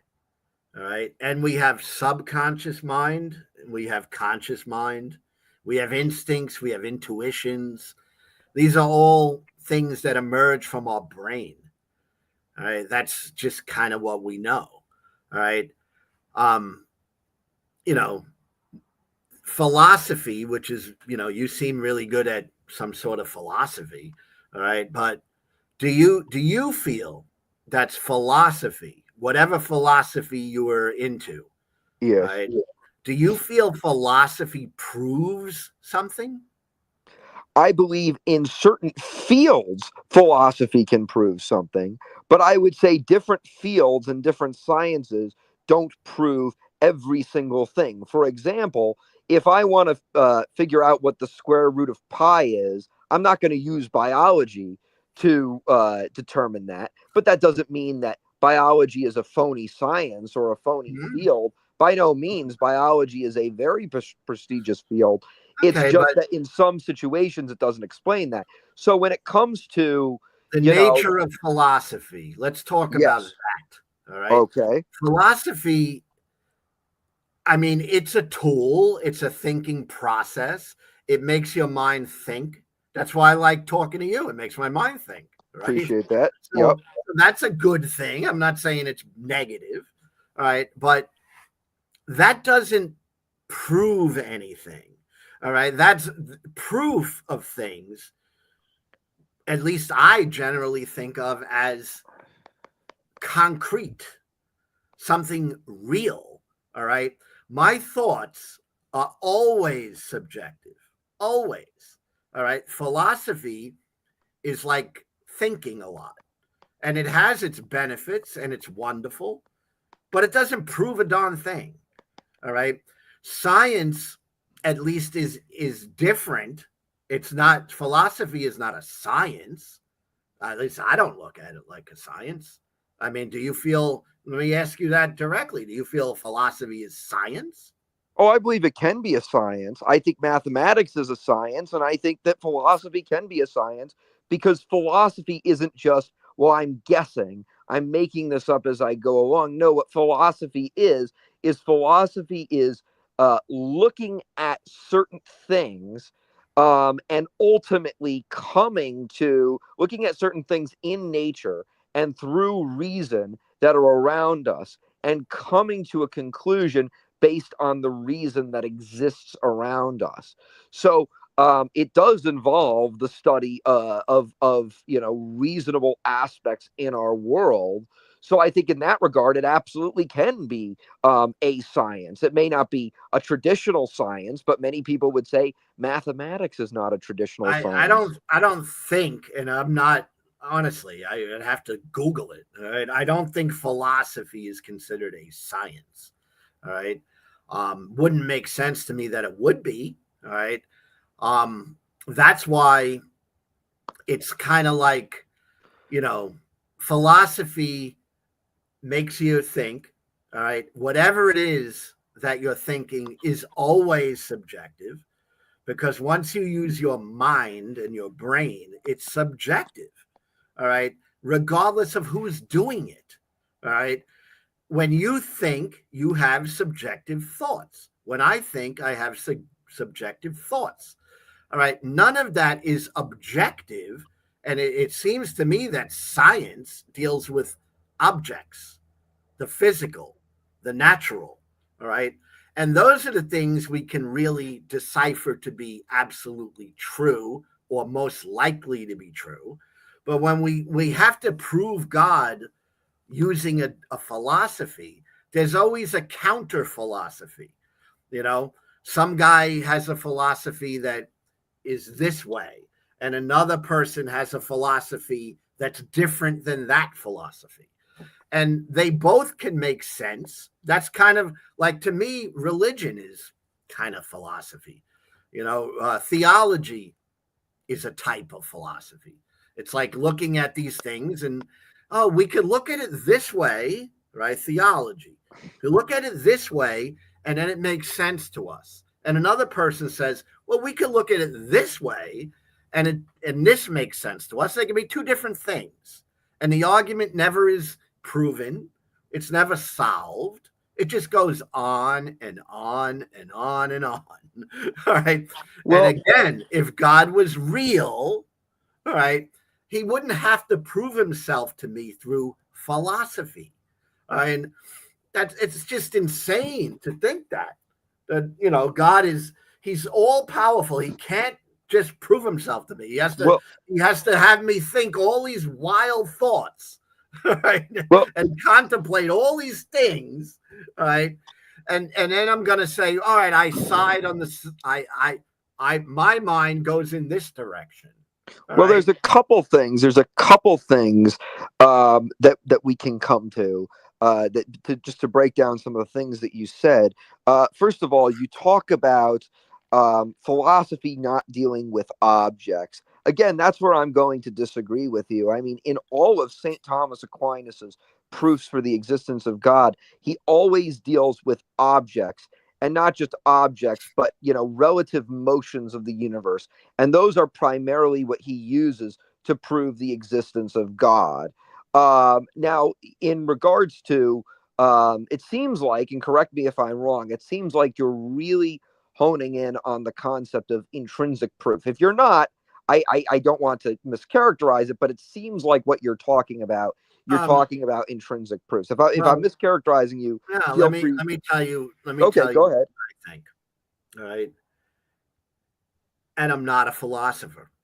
Okay, but it seems to me, when I look at the people that are attempting to prove the undetectable in any physical way, they're trying to prove a supernatural thing or a god. It could be any of the gods, but they're attempting to prove that this undetectable thing, physically undetectable thing, somehow exists. They call upon philosophy, and you have, again, philosophy and a counter philosophy, and it's all pretty much, that I feel, and what I sense is it's a mind game. It's like, well, if you think it, if I thought like you did, Pseudo, I'd be a Christian. I'd be a Catholic if I thought like you did. All right. Sure. And if you thought like I did, you'd be an atheist. Mhm. All right. So that's not weird. That's just the way it is. All right. But for me to believe in a God, it's not going to take, well, I'm going to think like Pseudo thinks. And for you to be an atheist, you're not going to say, well, I'm going to think like Brooklyn Lou thinks. All right. The fact is, we all use our brains and we all use our minds to the ability that we have. All right. And people who get into this stuff, all right, and wrestle with it, conclude all different things. That's just the way it is. That's a reality to me. Like, maybe that seems weird to you. I don't know. But for me, that's just the real world. People believe what they believe. I had a conversation with my family today. A couple of people, and they're devout Christians. Mhm. I didn't sit here and try to convince them to think like me. All right. Mhm. I accept that's what they believe. All right. Mhm. They don't really attempt to convince me to believe like they do either. Okay. Because pretty much they conceded. I think it's pretty much a dead end street. I might as well throw the prayers up and maybe the God will do something. Right. But, I had a long conversation with my ex. All right. God, God, God. She goes to church 3 times a week, is active in, God. All right. And, she's not trying to convince me through philosophy. She's like, I'm just praying to God. That's it. Because only God can convince you. And that's kind of my end default position. God can convince me. All right. I mean, there's things that I think can convince me, but when I say what would convince me, a Christian goes, "Oh, well, God's never going to do that." It's like God never does anything other than use people. Like I'm supposed to believe in God because people told me something. Because it ain't because God is coming to me. I'm supposed to believe a healing happened when it didn't. Okay. And I was supposed to say, well, it really did in this sort of spiritual way.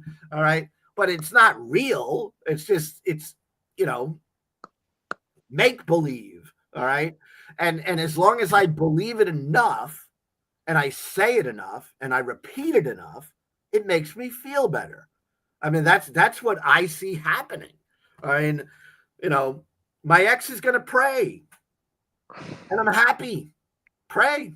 I mean, if you think that God is going to do something, well, let him do something. Let him actually do something. Okay. But, oh no, he's not going to do something. He's going to send a guy who's going to give you a message. He's going to send, a mysterious feeling is going to float through the sky and it's going to pop on your head. Right? It's also, it's like a witchcraft or a gobbledygook for me. I mean, when I have witches that say they believe in these things, it's the same thing to me. It's like, oh, I believe this, if I do this ritual, then that's going to release an energy and force over here, and that's going to impact you. All right.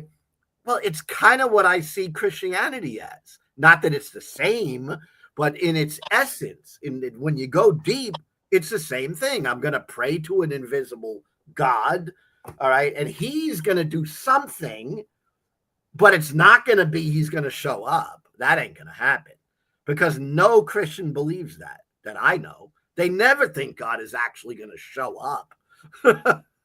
I mean, I know a lot of atheists like that I've talked to online that were pastors, that were in ministry, many, many years.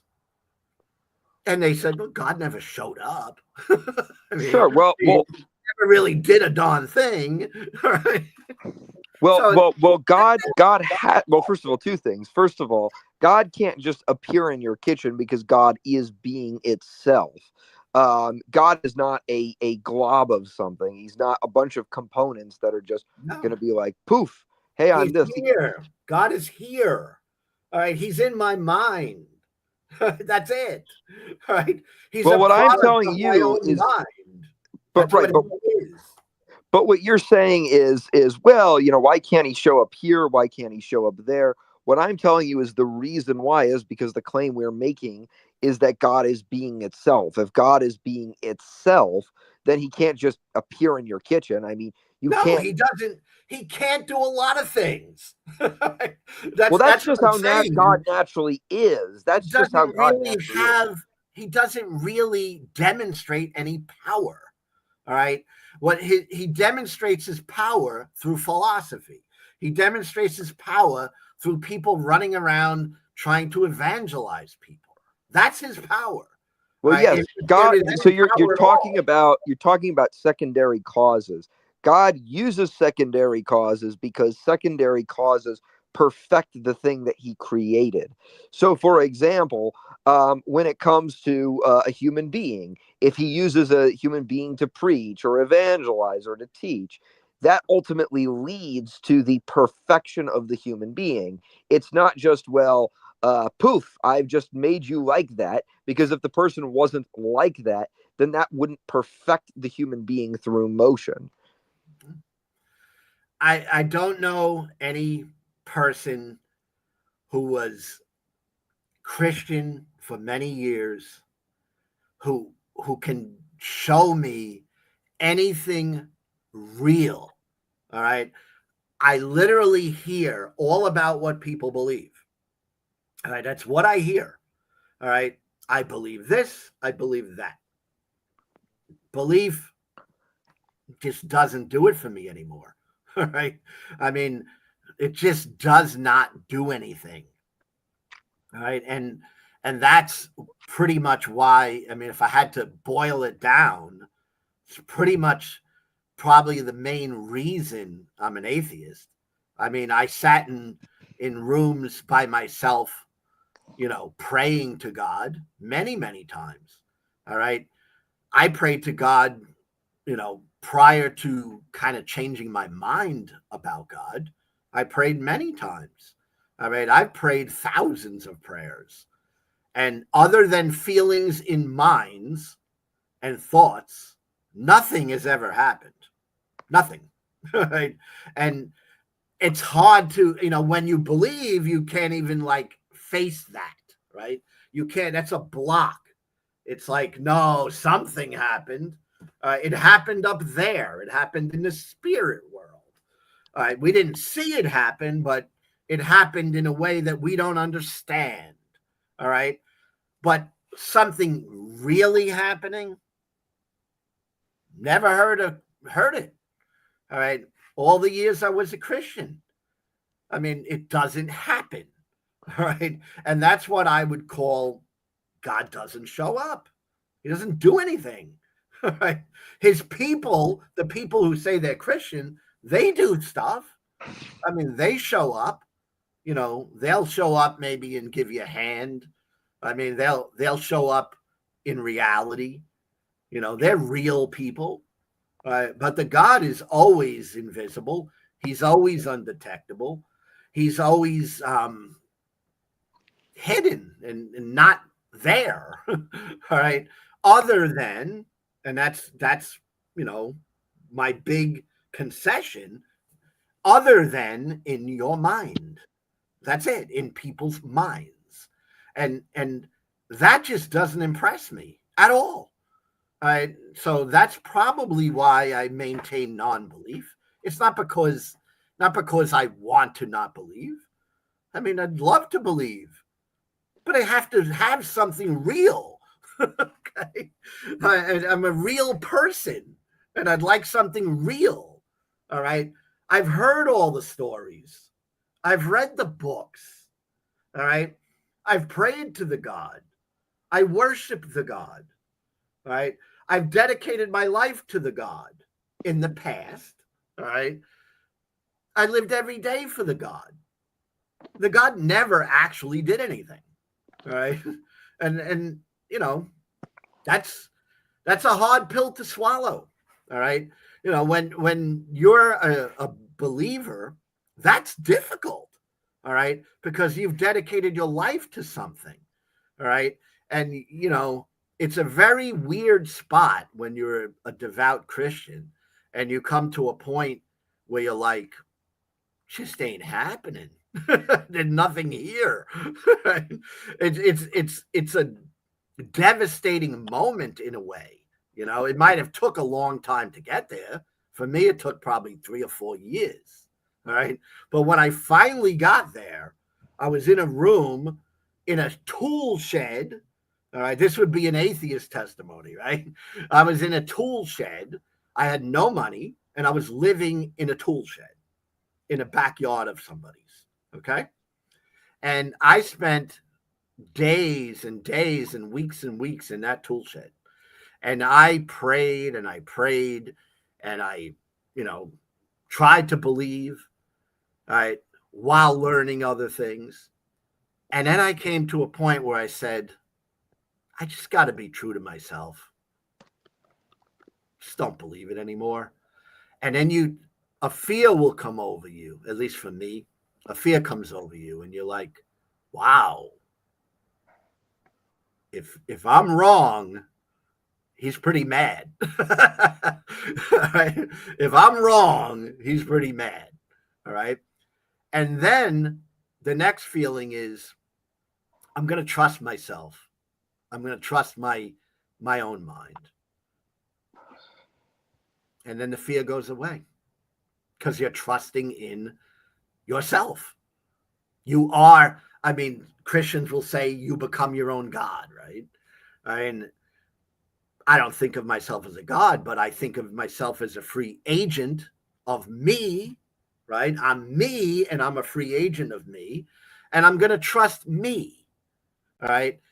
And the fear goes away. And it might, you know, little here and there, oh, maybe I'm wrong, maybe I'm wrong. Eventually, the fear totally goes away and you live in freedom and you live a beautiful life and you don't have to worry about what the God is thinking. You don't have to think about, you know, what the God is doing. Why did that baby die? Oh, well, the God is doing something special. He's doing something special when the baby dies? Come on. Come on. I mean, it's absolute insanity after a while. And then you become stable-minded. All right. You're no longer living in philosophy. You're no longer living in a delusional world where you have to try to make it work. It's natural. It's just pure and it's beautiful. So that would be my atheist testimony to you, Pseudo. Well, as many people have said, based on the things we see, the fact that all beings have an act and an end, based on the first mover, based on all of these things we see in nature, which are objects. I'll just say, with all humility, I'll say I don't have enough faith to be an atheist. Yeah, I mean, I've heard that too. All right, but it's kind of weird. It's like a twisting of things. It's like I had faith in God because that's what it was. All right. I don't have faith in atheism. All right. I have no faith in it whatsoever. I just don't believe in a God. And not believing in a God freed my mind. I mean, that would be my testimony again. Not that I need one, or we don't need a testimony because we're not in a religion. All right. But for my personal self, I became whole. All right. I became more free. All those types of words that they attach to Jesus. You know, the truth will set you free.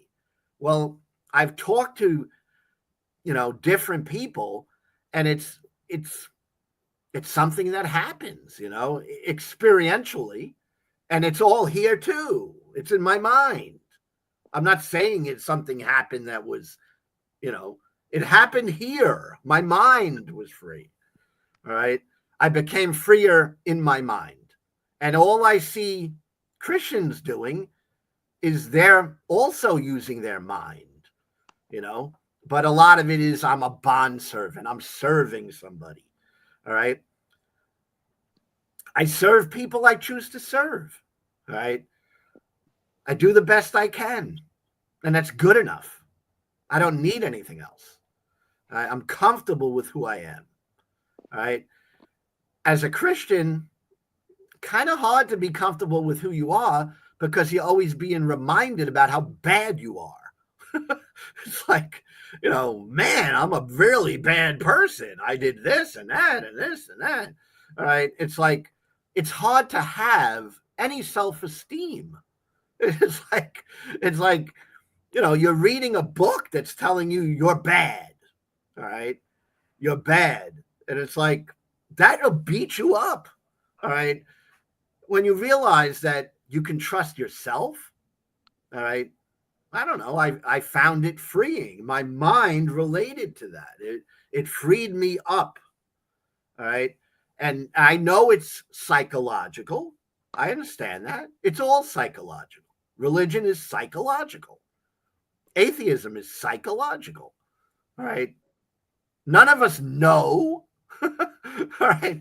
That's the truth. None of us know. All right. You believe, you don't know. All right. All right. If anybody knew and can prove it, well, then the whole world would change. But it doesn't because nobody can prove it. And that's the kind of bottom line for me. You know, you believe something, it may help you in your life. It can be beneficial to you, your family. It could make you a better person. That's for sure. You know, religion can make people a better person. All right. You could have more hope. You know, like people will say, well, you're an atheist. You have no hope. Well, I don't have hope for an afterlife. I give you that. But I have hope day to day. All right. I have joy day to day. I'm not hoping for an afterlife. All right. So, yeah, I don't have that hope. All right. So Christians, you know, they have that. And that may mean a lot to somebody. You know, that might be what, you know, makes them psychologically well. All right. But for me, no, that doesn't make me psychologically well. I don't need an afterlife. I'm not looking for an afterlife. I'm happy. I'm comfortable. Right? I'm at peace with myself. I don't feel I'm a rotten person. Okay. I mean, you know, Christian can tell you did something wrong. You did this. You did that. I don't feel like a rotten person anymore. Okay? I'm fine. All right. And my life is fine. And I probably have more ethics. You know, honestly, I probably am a more honest person. All right. I'm probably more authentic with people. All right. You know, Christian, I was always thinking, you know, well, should I say that? Because they might get a bad image. They might not think highly of me. It might hurt my testimony for the Lord. The Lord might be upset. The Lord might be unhappy with the things I said. All right. I got to think, oh, is the Lord going to be happy with this? Now, none of that exists for me anymore. It's like, am I going to be happy with the decision I made? It's so simple. It's like, you know, morality. You know, am I going to look to the God to tell me what's right and wrong? I don't. All right. But I make a moral decision. I don't think I'm less moral than anybody, you know, else generally. I mean, I'm sure they're better people and I'm sure that's fine, but I don't feel immoral. All right. I make decisions. Does it harm people? I don't want to do it. Do I want to help people? Yes. All right. Am I doing something that will cause damage to other people? I don't want to do it. All right. It's very simple. All right. I don't have to go through the Old Testament and look what this guy said or this person said about the God. And I don't have to look to the God to tell me what's right and wrong. I determine right and wrong, and it works for me. All right. And that's something that I think Christians, I think, have a hard time understanding. All right. I think they just can't understand that something works for another person. All right. I totally understand that Christianity works for certain people. All right. I totally understand how it impacts people's lives in a positive way. I get it. All right. I've seen the testimonies. I've heard the testimonies. I've given the testimonies. Okay.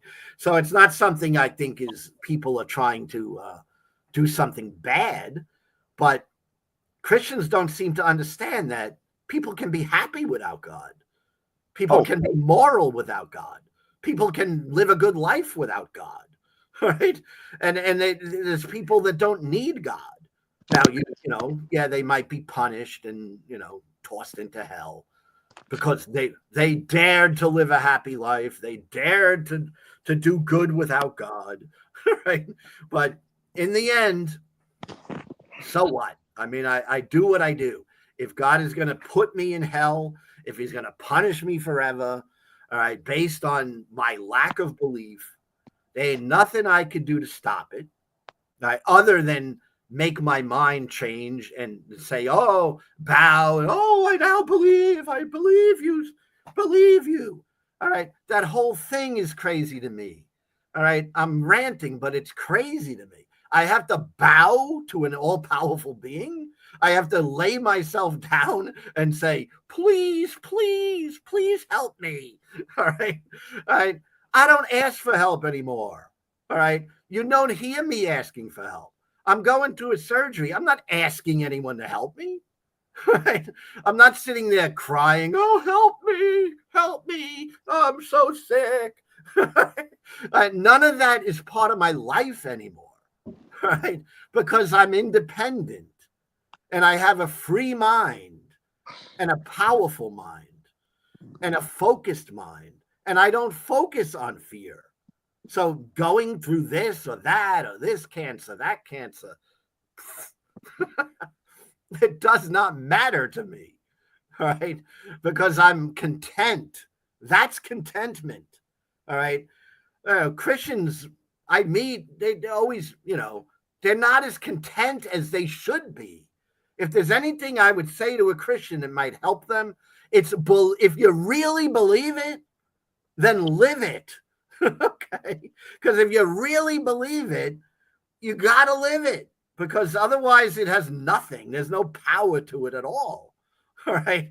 It's like, you know, you say you believe, you know, you're going to heaven, then live it. Don't be upset that you have cancer. You know, you really believe, you know, this is going to happen. What's the big deal? And then the Christian's dying and then, oh, please help me. Right? And it's so weak. I'm a darn atheist and I'm going to die. And if I die on an operating table, it's okay. So there's my rant, Pseudo. All right. Okay. And that is a rant and I get it, but I'm just expressing myself in a rant. All right. I'm okay. It doesn't matter if I'm sick. My mother's dying. I'm okay. All right. You know, I'm not going to beg the God to help. Right. I don't see him helping. All right. If he wants to help, he can help. All right. But I'm going to live each day, day by day, in the present, and I'm going to be content with what I have. All right. You know, there's a biblical principle there. You know, godliness with contentment is great gain. Right. Contentment. All right. Christians are not content. Oh, I'm not going to be content until, it's like, it's maddening to me. I mean, Christians in my own family will call me for advice. All right. If God was real, all they have to do is ask God. Right. Well, but they'll call me, all right, an atheist, and they'll say, well, what do you think about this? Right. It's like, well, I could tell you what I think. All right. I could tell you how I would look at it. All right. But if you really believed in God, just ask him. but I think deep down they know he's not going to say anything. So there's the rant. Okay. All right. Well, I mean, I think there's a couple things to break down. I mean, I would say first of all, yeah, I'm sure atheists can be happy. I'm not denying that.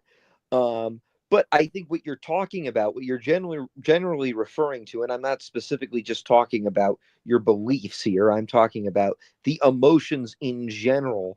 Um, when you talk about fear or anxiety or guilt or all these different things, um these are things that I think people experience on these are just natural things that people can experience justly or unjustly based on a situation.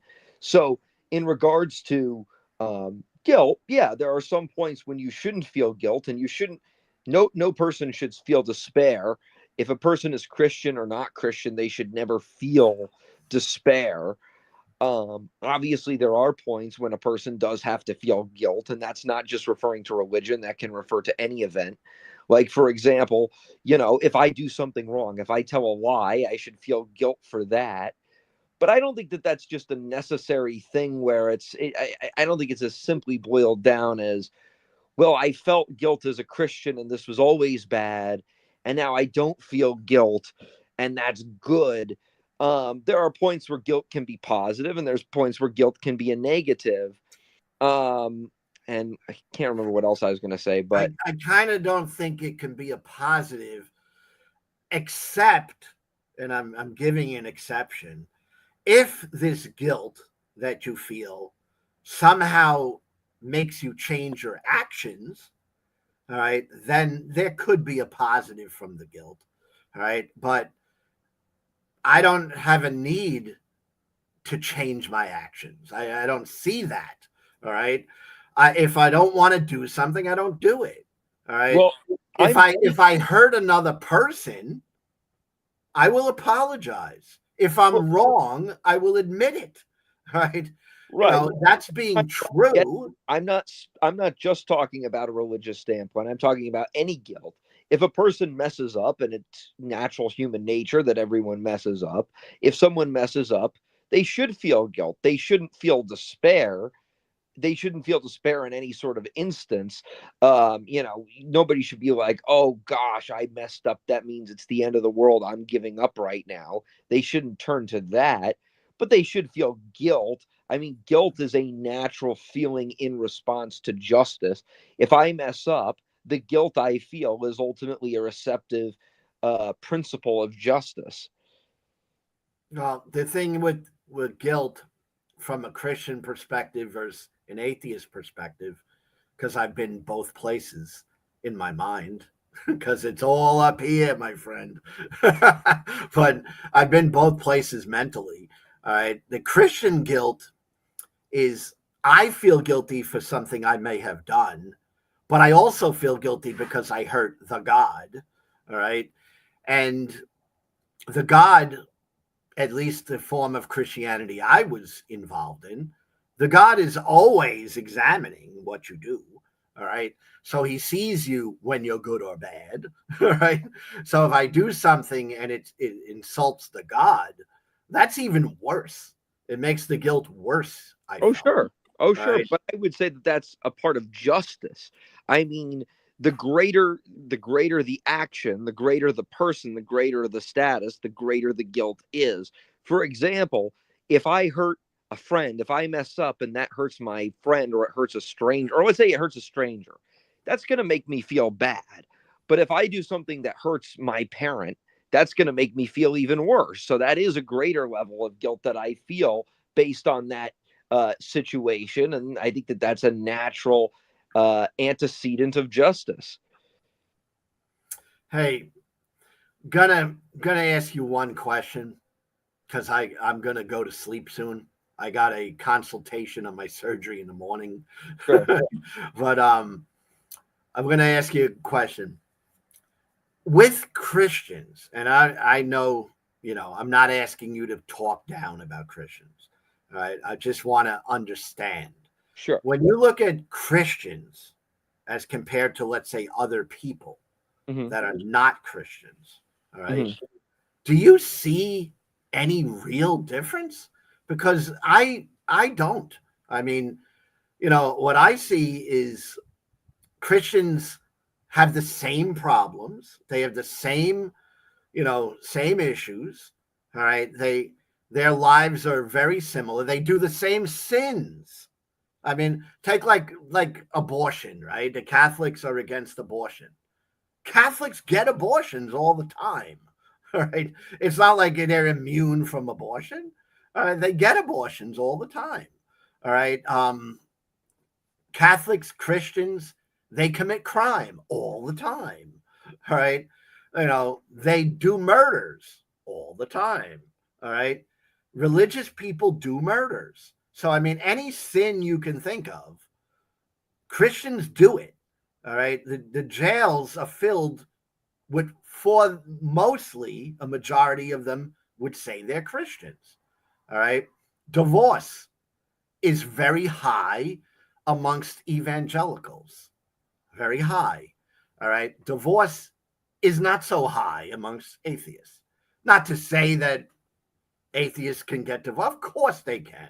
And of course, Christians can be happily married. And I love that. It's wonderful for them. All right. But there's no real thing I could look at and say, wow, these Christians, when they become Christians, they stop masturbating. They stop looking at the porn. All right. I used to run a long time ago a men's group. Christians are all into porn, my friend.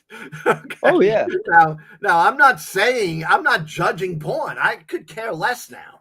At my point in life, I don't care if someone watches porn. I literally don't care. All right. But the idea that Christians don't watch porn, they do. So there's nothing that's real that I could say, look at the Christians. They're doing everything right. They're a shining light amongst humanity. Right. Oh yeah, I'd agree. I don't see it. There are many Christians that are hypocrites. There are many Christians that are terrible sinners. I'm So not going what's to the hide it. point? I myself am a terrible sinner. I have, I've sinned. I've acted unjustly. I have nothing to be proud of. I have no stool to step on. But I don't follow Christianity because of the actions of other Christians. I don't follow the other Christians. I don't follow their actions. That's not why I choose to be Christian.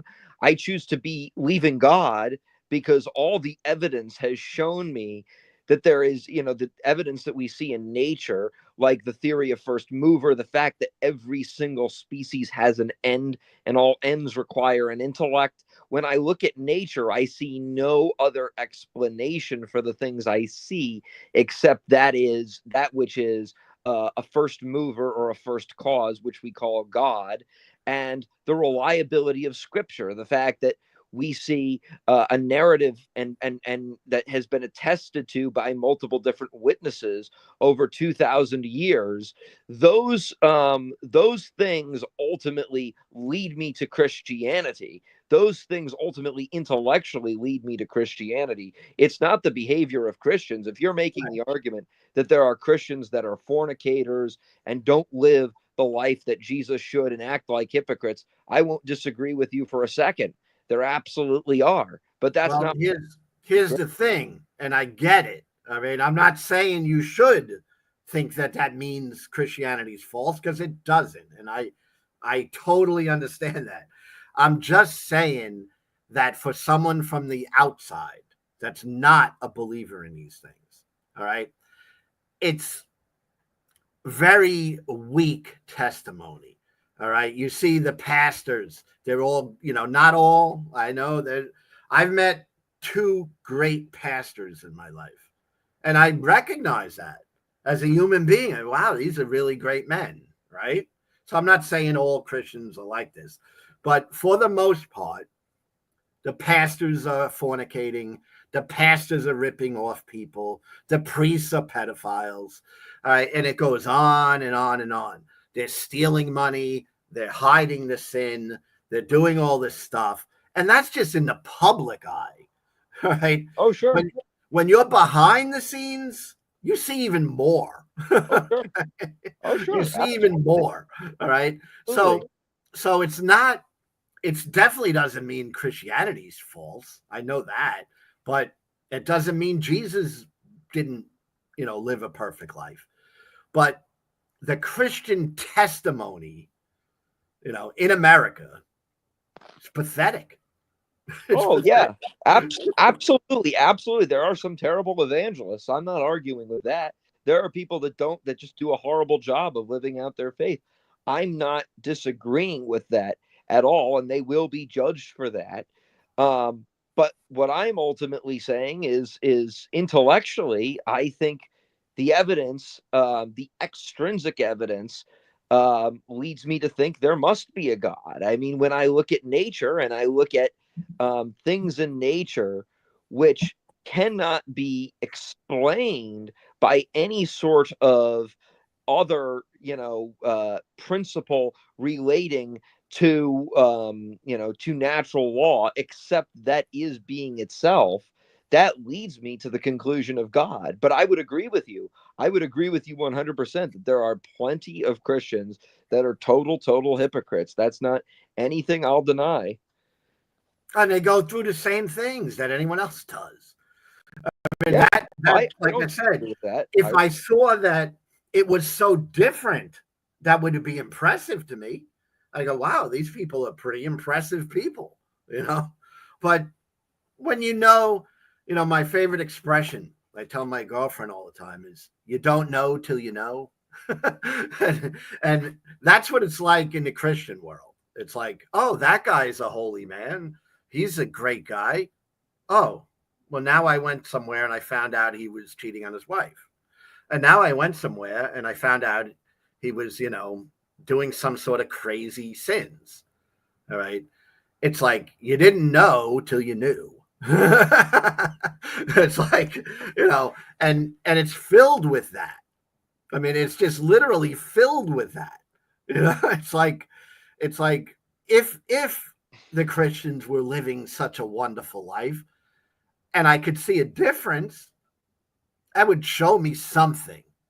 All right. It wouldn't be God showing me much, but it would at least say, wow, this has impacted these people in such a wonderful way. But I don't see that. I see Christians as being just like everybody else. I mean, I don't think they're any worse than anybody else, but they're not better. I mean, they're doing the same things I do. Right. Right. The only difference, I think, is I don't feel guilty about it. I go smoke pot. I'm going to smoke some pot in a little while. It doesn't make me feel guilty. I'm perfectly fine with it. A Christian might, now I feel bad. I feel guilty. All right. I live with my girlfriend. We're not married. All right. That doesn't make me feel bad. I don't have any guilt over that. But if I was Christian, now I'm guilty, but I'll still do it. That's the weird part. I'll still do it. Right? Right. But I'll try to hide it. Right. I'll try to make believe I'm not doing it. Right. You see, now I talk to someone and I say, I sleep in the same bed with my girlfriend. We're not married. Big deal. I'm telling the truth. Talk to a kid in ministry that's young. Oh, I slept with my girlfriend last night in the same bed. Better not tell anybody. All right. So that's another way I'm free. I'm free to express myself straight up. I don't need to make believe. I don't need to hide things. I can be straight up and authentic and transparent. All right. And that's something I really wasn't able to do. I mean, as a Christian, Christians are hiding all kinds of stuff. All right. And I'm just saying that because I know that. All right. From experience, I know that. All right. And I'm not saying any particular person. I'm just saying it's just the way it is. They're hiding stuff. It's like, they don't want to tell anybody they're gay. If they're gay, I don't want to tell anyone I'm gay. I'll hide it. I'll make believe I'm not. You know, it's like, how could you live a life if you're gay and then live a free life where your whole life is pretend? You know, I'm going to pretend I'm not gay. I'm going to pretend I'm not gay. I'm going to pretend I'm not gay. All right. When you are just gay, okay? I mean, that will lead to mental illness. That will lead to mental instability. All right. It is much more free to say, I am gay if you're gay. Okay. It's accepting reality. When you accept reality, you're free. All right. When you have to hide stuff, oh, I'm going to go, you know, I'm a gay guy and I'm going to go meet my boyfriend. Can't let anyone know. All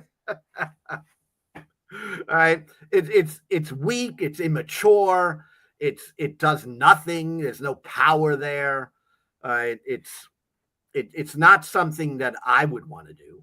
If I'm gay, I'm going to say I'm gay. All right. I'm not gay, so I'm not going to say I'm gay, but I'm not going to hide it